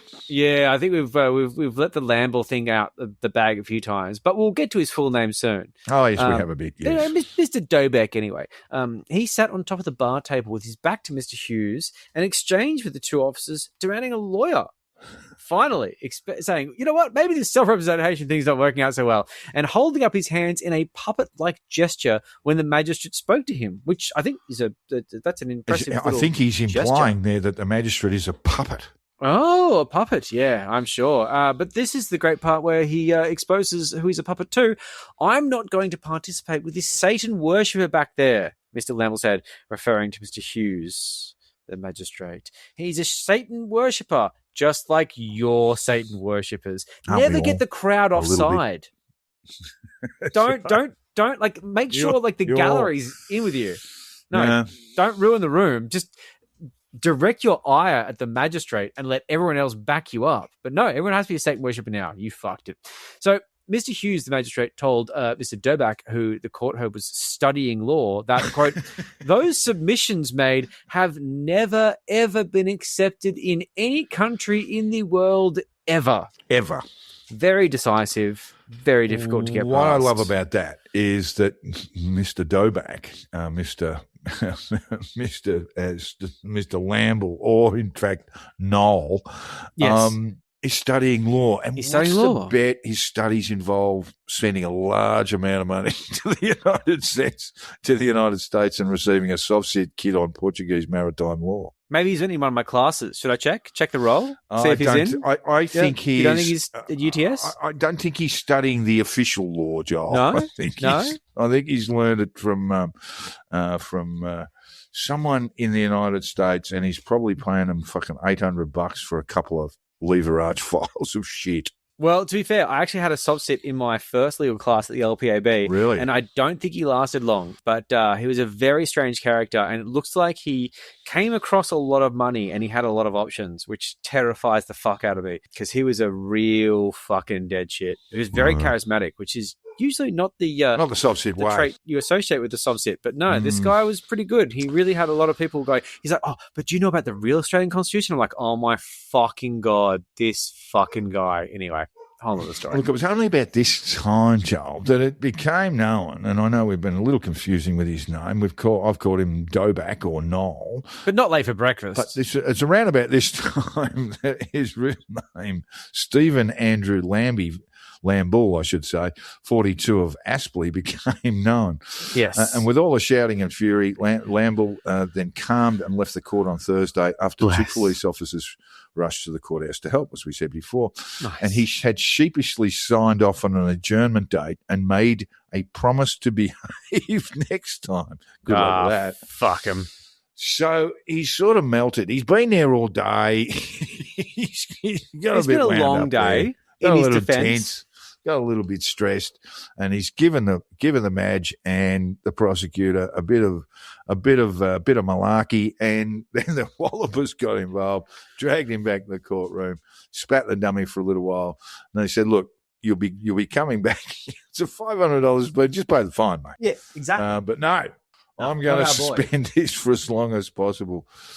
And so we do look at the scoreboard at this time, which at halftime, I reckon it's about halftime in this man, it reads 0-0. I'm going to go out on a limb and say that the $500 fine has now turned into about $3 large on court costs alone. That's got to be.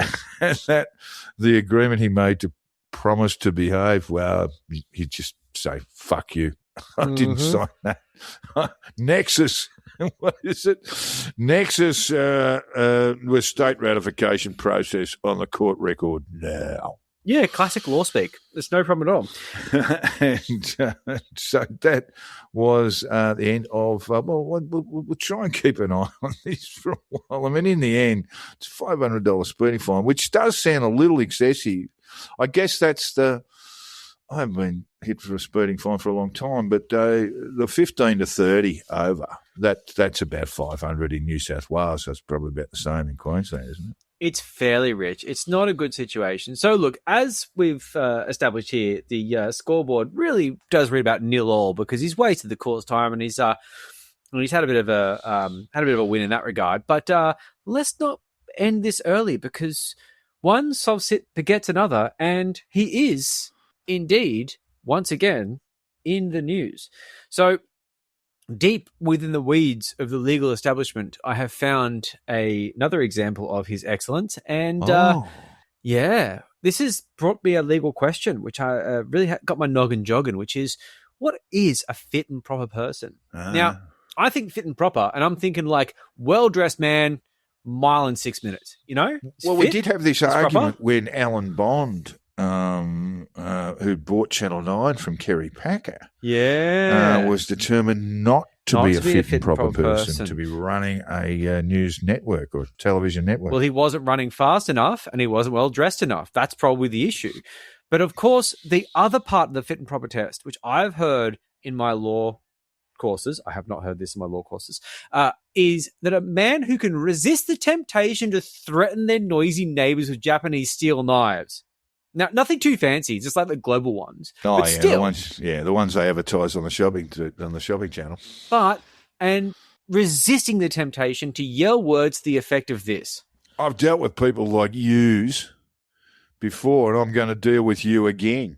Yeah. So, like, look, I would personally say, I'm not legally qualified to say this, but I reckon it's both. I reckon fit, well-dressed. Well, yous is the plural of you. Well, obviously, I've been to Penrith before. At the same time, I'm just saying, like, you know, I think that we need to have a high standard for fit and proper person. Yep. So, extracting this from a case in 2018 before the Queensland Civil and Administrative Tribunal, which saw Stephen Andrew Lamble appeal the decision by the Queensland Police Services Weapons Licensing Division to take his gun away.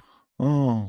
I think he only had one. I think that was his. Yeah, it's probably one too many. But his license, Probably I think one it's probably too one too many. Yeah. So unfortunately, Lamble's license was revoked in October 2017 because he'd been charged, not convicted, and his conviction wasn't recorded, to be fair, with an offence involving the use or threatened use of violence, and that he was not a fit and proper person. Oh, I know where you're going now. That is the test for a gun owner in Queensland, in fact, a number of other states. He's entitled to appeal this decision. And to nobody's surprise, he took this entitlement and he fucking used it, didn't he? Yes, he did. So in his appeal, he submitted a statement that reads as follows. You're doing this one. He wasn't Dave Doback anymore. He says, Stephen Andrew Lamble, not Stephen Andrew Lamble, agent in commerce. Well, there we go. Go to the back of the line. Yeah, back of the line. Back of the line. I refuse to have my common law rights stripped from me and feel. So it's all about feelings now. That the very nature of which the state of Queensland behaves is highly unconstitutional. He feels it. He doesn't believe it. He doesn't assert it. He feels that. It's an implied feeling. That betrayal. That's what it is. Is it Queensland or is it the, all in caps, Brigalow Corporation? Can you explain that for our listeners, Joel? I'm not going to. We can go into that another time, but I thought I wouldn't make this segment too long. All right. We don't know what the Brigalow Corporation is, but it's probably really bad. It's a whole bullshit thing about like a large corporation that is the corporate state. It's something to do with fucking agricultural land. It's dumb. All right. He goes on to say, doesn't it feel like there is no crown at all? Geez, that's scary. There's no crown. Doesn't it? That's scary. Well, anyway. In a written statement. Statement. I was just sort of a bit transfixed there about the crown not being there. Anyway. But, you know, I'm back on my vibes. Anyway. One thing you need to understand is that gun ownership is a right, not a privilege. Not one you control, never has, never will. A right protected in the Constitution for the Queen's sick, that is, because there's no apostrophe there, subjects.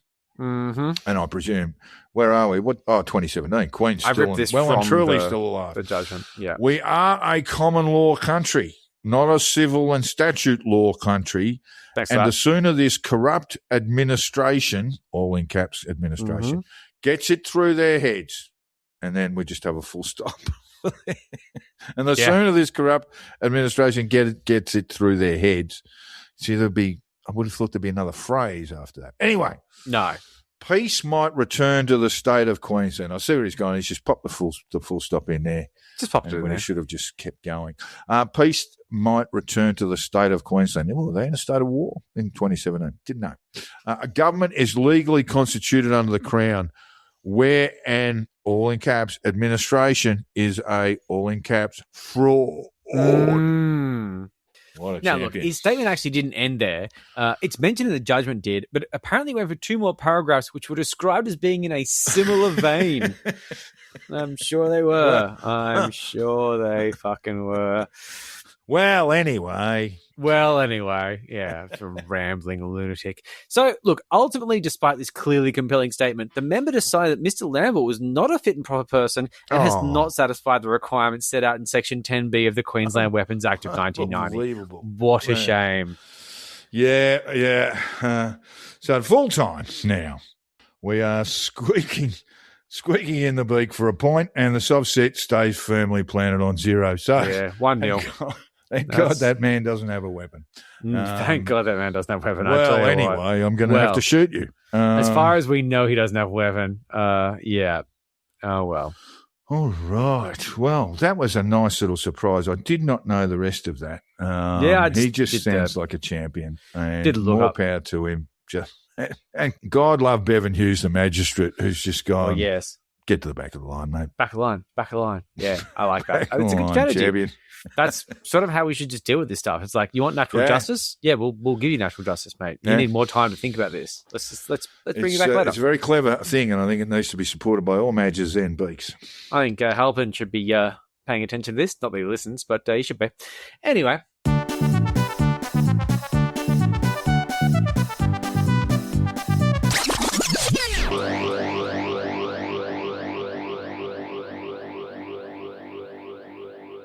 I'm a staunch patriot. I love our country. I love our freedoms. I love that in Australia you can be anything that you want to be. There is nothing and no one stopping you from achieving your hopes, your aspirations, and your dreams. Now, our Senator Boebert has not been idle, and he isn't just posting. No, he's proposing legislation. Is he? About time he did his fucking job. So, well, he's trying. I mean, senators proposing legislation is a bit fucking it's like silly. black letter law, it's really hard. Well, you get someone else to do it, of course. Like, you don't do it yourself. That's fucking insane. AI, mate. AI. Just bring it through AI, mate. $10 fucking says. Yeah, you got Ruction to do it. Look, it's not going to get much of a mention, though, which is a real shame. And look, it's great legislation. It covers 2 things. One more realistic than the other, but 2 of them never going to happen. So one of them is to repeal the Combating Anti-Semitism, Hate and Extremism, Criminal and Migration Laws Act 2026, which happened recently in response to the Bondi attack. And look, mixed feelings, sure. We can all have that debate. But what is actually casually slipped in the back of this one is a provision to hold a referendum with this casual addition to our Constitution. Just a small one. Thing. The Commonwealth or a state must not make any law that limits the freedom of speech, including freedom of the press and other media, except him, except that. We'll get around that in a month or a month too. We'll do it. In August. It'll be great. Yeah. We'll just have a massive fucking referendum. Sweet. Thanks, mate. So yeah, that motion will of course be ignored by everyone except for maybe one nation. Teeny Winnie's out there go, I think it'd be great to waste a bunch of money on a referendum that won't get up. I'm just going to say, Boebert, I'm proud of you. Like, you're doing something other than posting. Doing God's work. As you mentioned One Nation, Joel, it is their party platform, policy platform, to have a very similar referendum on is that freedom of speech. Yeah. Wow. In fact, they have. I looked at their policies. They've got all their policies. They've got like 6 published on their website, such as they are. I mean, some of them were incredibly brief, just mentioned in a couple of sentences. But at least, I made the point. Didn't Pauline Hanson walk out of an interview recently on that? I made the point. At least they've got some policies, unlike the National Party. And I looked at their website, and they haven't changed their policies. Oh my God! Really? Are you serious? Since March of 2025. Oh my God! And a lot of those things were considered to be a bit on the nose with a lot of their constituents. Oh, did they lose an election? Yeah, what a shame. So if you look at the Nats thing, they've still got the wipe off half the fuel excise for 12 months. Oh my God, that really? fucking shitty stuff. Nuclear, it's like they of course. don't want to be in the coalition because they don't want to actually have jobs. It's Well, like they're like the bratty teenagers of the fucking Well, parliament. they're gonna get wiped by One Nation. This is what's going to happen. But They are going to get wiped by One Nation. They fucking deserve it. Bridget McKenzie's demise will be so good. the one thing I did just briefly want to say before we get back to Boebert is that the Nats, they did have two policies, but it's not even mentioned on the website. And those are they rejected, like Babs did, the hate speech laws. Yeah. And they also opted to reject net zero by 2050. Oh, that's right, yeah. Which destroyed If you have a look at the coalition. website, no mention of it. Hadn't been touched for more than 12 months. Matt Canavan in Question Time today used his fucking little speech for Ron Boswell, the late senator of huge esteem. Yeah, Ron was a good one. He actually knew how to stitch up One Nation, but go on. That's why Barnaby Joyce keeps on whinging about, he'd be very ashamed of me. But Matt Canavan, he in his speech in memoriam of Boswell, used a whole part of it about how climate change is a hoax. That's who these people are. It's just embarrassing. Like, if I was doing an obituary about someone that I love dearly, I would not use it to push my own bullshit in their name. That's just cringe and weird. Anyway, I just can't stand that kind Not sure what Boswell thought about climate change. I suspect he was pretty sceptical, but he might have been. But Matt Canavan made it about him. It's just wacko stuff. But the trouble is, if you use quotes from Boswell, that'd be fine. And I know we've got to get back to Babs, but the problem the Nats have is if they're not going to distinguish themselves from One Nation by policy and by personalities and personnel, I mean, they're just going to get rolled. I mean, it's just as simple as that. So part of the Hanson policy platform, although she changes it every day, but if you look on the website, it is net zero immigration. So I think there's something like 75,000 forced deportations, but that's the net zero migration or immigration. So we overall would have no more people than we did last year, and so on and so forth. The Australian took the opportunity to use the Parliamentary Budget Office data there to establish that it would cost the economy $9 billion a year and overall add to government debt, sending it through the stratosphere. And so here's the opportunity for these, the Liberals to get stuck into this shit, because I guarantee you, Hanson simply cannot cop criticism. Simply cannot cop people a little bit smarter than her coming up with better ideas. She folds. She leaves. She literally storms out. But they just refuse to do it. No, because they're fucking cowards. They refuse to do it because they're cowards. Yeah, and because Gina Reinhart's paying for a fucking massive PR campaign. Sorry for that little diatribe, Joel. Onward now with the Babsmeister. Who am I wrong about this? He's seemingly a little bit. He's a little bit isolated. Yeah. No one's taking him seriously, which I think is a mistake. He might not get this referendum up, but hey, look, he's still got opinions, and that's kind of his job, according to him. So his stance on Iran is fairly predictable because he's gone hard on the anti-Israel Cook stance. You can see that coming because that's the edgy Cook stance. He's gone with Tucker. He loves Tucker. and Candace. Of course. Big time with Candace, actually, because the whole thing is that, like, basically ignoring the fact that Candace and Tucker are either working on behalf or at least under the influence of Russians, almost certainly being funded by them. But he will have his little cry wanks about tyranny. He'll retweet racist and misogynistic nonsense. But he's given us a really important and unique perspective on the Iran conflict, which is that it's all about Charlie Kirk.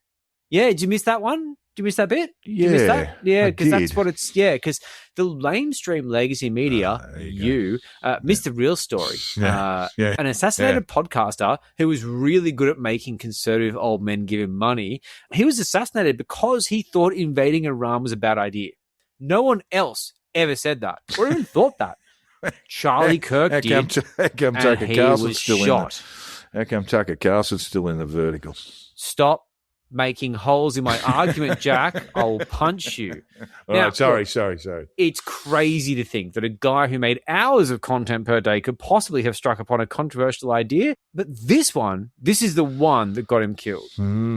Now, this is a strong pivot from blaming the left for his death, which I did look in Twitter. He did claim this was the case, including saying that radicals want you silenced too, referring to the left and Charlie Kirk's death. But hey, look, freedom of speech involves the freedom to just randomly change your mind about stuff at any given time. That's exactly right. Don't consider your last statements. That's old, mate. That's what have you got, like an attention span of a dork? This is freedom. Yeah. Freedom of speech. Embrace it. Stop being a pussy. I know you're seething. I don't like it. So now he's pivoted to some fairly standard talking points. Now, it's an almost surprising deviation from his usual bug of bootlicking, and I understand that you guys might be like, oh, this is strange.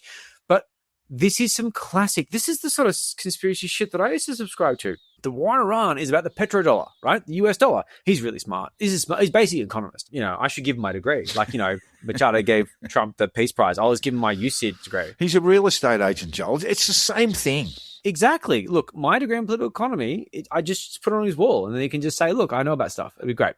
But this really is just fucking embarrassing. But it's also the idea that Israel's dominance over the region is the thing. Now, I'm going to say Israel's dominance over the region is an easy thing to type out, but to explain what that means is actually quite complex. He's not quite ready to do that. Complexity, not his friend. Not his thing. He also mentioned oil. What about oil? Americans taking oil, the movement of oil through the Strait of Hormuz. Have you got anything there? I mean, what are we talking about here? Yeah, we've got any. But he did say that it's not about the freedom of the Iranian people, which is interesting. I would say he's right about that part. I would say that Trump doesn't give a fuck about the Iranian people. And I think that is a massive pivot from the whole MAGA bootlicking that he's done over the past few years. So that's kind of interesting. Now, I would have also added, and this might be a contentious point between us, but a distraction from the Epstein files might be a little bit of a motivator. I know. Has Zip delved into the Epstein files? Like he gives a fuck. I've been scrolling for ages and there's been jack shit. But of course, he's past carrying that because that's yesterday's news. No. He's been told not to think about that, and he's a good boy. He does and thinks what he's told because he's a good boy. He's always been a good boy. He's been a very good boy, and now he's a Russian bot good boy. He's not even getting paid by them. It's fucking embarrassing. He's listening to Tucker Carlson because he's a fucking infected troll. The Russians are absolutely throwing money away. And he can't even scoop any of it. He can't even catch it. No, he's an embarrassing non-event of a human being. And for anyone who's worried that Babbitt might not be with us after the 30th of June 2028, fear not. He has a solid re-election plan. Don't you worry. He's got this sorted out because he's going to take the vote away from women. Thank God. Without all those broads diluting the vote, he's going to piss it in next election. I swear to God, this guy has everything sorted out. He does. Has he considered that perhaps, I don't know, there probably would have been about 2,000 or 3,000 people who voted for him? Yeah, but like no chicks. And let's say 3,000, and 1,500 of them might have been chicks, mate. No, none of them were chicks. And if you take all the chicks out, like that makes it like 10,000 because like there's heaps of chicks because they've been like great replacing the population. It's the Jews that are doing that. I see how this works now. I'm so glad you've sussed this out. So look, this might upset some of our listeners, and that's because you're probably a communist, blue-haired. You probably have a strong interest in killing babies. That's the kind of person that votes against Babbitt because that's how he thinks the system works. But Babbitt posted this link with the caption, "It's time to rethink universal suffrage right now."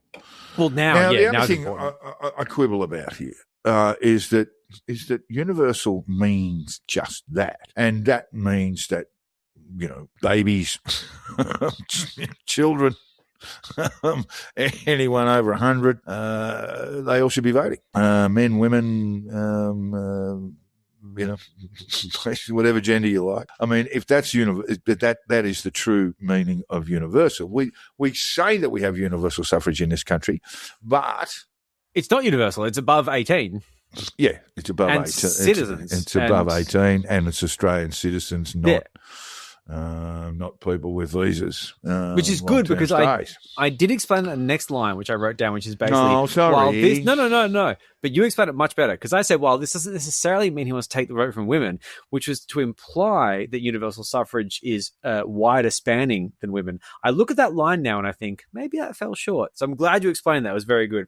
But he did retweet this banger from a blue tick account called Shay Unleashed, an account that claims to be run by a woman. Run by a women. What the fuck am I losing my mind?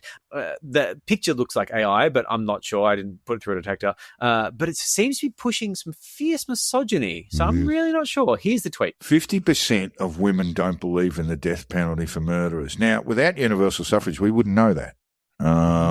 Universal poll numbers. 50% Where'd of this women come from? don't believe in the death penalty for murderers. I don't know where this is gleaned from. Obviously, the I US. think it's higher. It'd be much, much higher. Much in higher. Australia.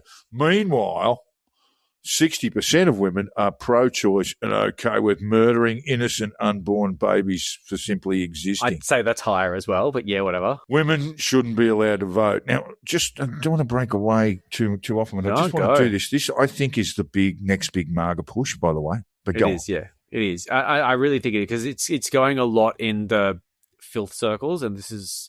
Babbitt's like the canary in the coal mine for the really dumb fuck, but it's such a small minority that no one's really going to listen to them.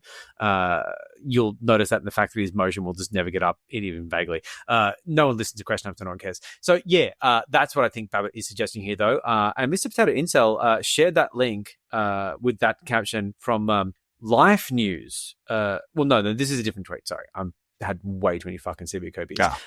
So this is another tweet where basically, Miss Potato Incel shared this link with the headline this. Netherlands allows euthanizing newborn babies. Canada could be next. Oh yes, God. And the Netherlands does have a policy on this. And it sounds incredibly reasonable. This is from the article, and I did not bold this. So yeah, it's okay. Yet the Netherlands already permits. I think that might be a yes. The Netherlands already. Oh, this is a dodgy website, so don't expect it to be well written. No, okay. This is fucking trash. The Netherlands already permits euthanasia for newborns under the Groningen Protocol, which I've never heard of. In such cases, doctors may authorise euthanasia if the infant is deemed to be experiencing unbearable suffering with no hope of improvement and with parental consent. However, such assessments are inherently subjective. Yeah, so like the Groningen Protocol thing, that is true. Like I looked into that and made sure it was correct. Okay. What that last sentence means, however, such assessments are inherently subjective, is actual word salad. It is. The fuck does that mean? It means that it obviously means. Does that mean objective? Doctors are not making clinical assessments based on the life, I guess, the life choices that the infant might be able or clinical data of what is exactly right. Presenting. So it's not an subjective. Insane thing to say. What an insane thing to fucking say. So the idea that a newborn in a state of unbearable suffering with no hope of improvement must just endure the pain until their final death. That's the altruism this asshole's pushing.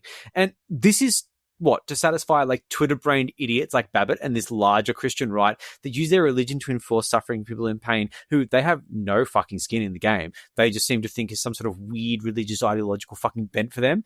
This embarrasses me to be associated with, and I oppose it. Anyway, so Life News describes themselves as an independent news agency devoted to reporting laws that affects the pro-life community. By the way, Vale Margaret Teague, Victorian or Melburnian, who just devoted her entire life to an anti-abortion campaign. One thing I'd say about her is she never changed her stripes, never changed her mode, but she passed away, I think, in her 90s, and that was probably because God wasn't in any hurry to meet her. I imagine so. Just avoiding So Margaret Teague, who was the sort of bête noire of Labor for a very, very long time, ran the sort of Right to Life political activist group. It was never a party, but they would assess the credentials, the pro-life credentials of every candidate in every state election. This is going the Yanks love doing that. Up until the 80s, maybe 90s. Yeah. So she's gone, and good riddance. Well, look, to finish our little trip down Babbitt Lane, here's some local commentary for a change, and I appreciate that. Focus on your constituents. And this regards something very important to him, his own perception of wealth. So he tweeted this. I nearly paid more in tax than I made in income last year. Now, can't do that. Actually can't happen. Can't. But anyway, what's the incentive to work harder if the government takes more every year?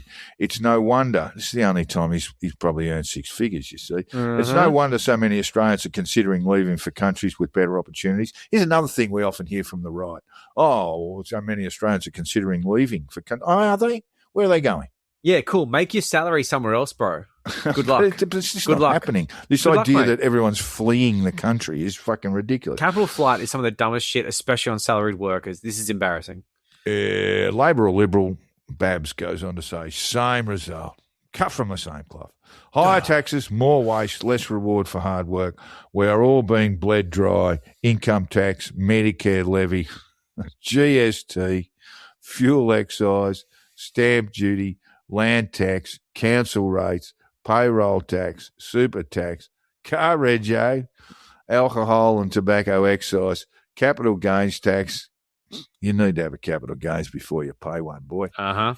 It never ends, all in cap. Yeah. So obviously, as we covered there, you can't pay more in tax than you made in income, you fucking idiot. I earned $100,000. Well, in his case, it'd be around 200. It'd be 230, I think. But yeah. Yeah, about 230, and I paid and entitlements. Nearly $300,000 in tax. I mean, it just doesn't work like that. But does he pay tax on his entitlements? Like, that's the thing. Like, I don't think he does. Like, I think he actually gets tax breaks for being a fucking senator. This embarrassment of a human being, and yet his victim complex is so strong he can't see that. And when he fills out his expenses claims, that would be with GST payable. So he would be the beneficiary of the just, let's say he charges for use of a motor vehicle from X to Y, and he charges the Commonwealth $1,000. It'll be $1,000 plus GST is $1,100, and what he Possibly, does, obviously, he would be required to pass that GST on in his tax return. And maybe he doesn't, maybe he doesn't. I'm not sure if that's how it works. But whatever it is, basically when it comes down to it, he is a fucking crybaby because at the end of the day, I mean, let's just put this down to brass tacks. That salary he's making is paid by taxes. So he's whinging about taxes, about his salary, which is paid from taxes, which he didn't see the irony of. Damn. No one else seemed to see the irony of because everyone who would point that out has been blocked by him, including myself. So it is very funny to see someone whose salary is paid by taxes moaning about taxes that pay his salary. It is genuinely the fucking human centipede of right-wing stupidity. I've really enjoyed that pun. So look, this is the thing that really embarrasses me as well. Lots of these things, stamp duty, land tax, council rates, you don't own a house, bro. Like, you're a real estate agent who doesn't own a house. Payroll tax, you don't run a business. So what are you talking about? He's a director of the real estate agent. He's probably paying payroll tax for his stupid brother. They weren't registered for GST. Oh, that's right. They're not paying that either. It's just not happening. We covered that years ago. Like, none of this is happening to you, Babbitt. You just make things up to complain about because you have a victim complex. Yeah, and that is because you're inherently useless. He earned $230,000. He's paid over $4 billion in taxes in the last 12 months. Well, when you put it that way, I actually feel a lot of sympathy. Fair enough. What an absolute fucking drain that guy is. He's fucking drain idiot. On the public purse. And every time we hear from him, collectively as a nation, we just get a little bit dumber. Can't wait for the fucking referendum, though. Dickhead. Well, that was the other thing about Paul M. Hanson's One Nation, what's called just One Nation now, is that they have a citizen-initiated referenda as their policy. Now, no detail on this. Open democracy shit. Yeah. Like what the trigger might be. In Switzerland, for example, where they have these things, there's 100,000 signatures on a petition. and they haven't indicated what that would be, or indeed how you would time these referenda if they were going to coincide with an election or be separate and all these sorts of things. But it's just one of those little motherhood statements from one nation. So I think it might be stealing a bit of gear from them. And one of the last things I'll add to this, as far as the thing goes on naming conventions, not to be too pedantic, but when Malcolm Roberts was introduced on ABC Radio today in Senate Question Time, he was introduced as the member for Pauline Hanson's One Nation. So I'm not sure if the One Nation name change has gone through the ABC ranks, or if maybe the One Nation name change hasn't actually happened at all. I think it has. It hasn't reached the ABC news desk. It's well worth looking. We must have a look at the AEC to see just exactly what's happening there. And, of course, the South Australian Electoral Commission, because that will be current. Yeah, they are going to the polls, yeah. But, yeah, Tenny Winnie was introduced today. So I heard that and I thought of you because you've said the name change from FON to ON. And yeah, the ABC. Well, the media and me included have been calling it IWAN rather than FON. News Radio today on Senate. Because I say I listen to Question Time. I fucking love it, and I've been doing a little driving recently. So yeah, Tenny Winnie jumped in on some discourse. Yeah, I mean, Tenny Winnie, fucking hell, geez, he got an absolute pasting the other day too. He's really just not an impressive guy. And when they do pull out the team, there's Barnaby Joyce, Pauline Hanson, okay, retail politicians, they and might then have Tenny some Winnie. sort of value in certain parts of Australia. But then you get, and you look across, and then there's Tenny Winnie just sitting there.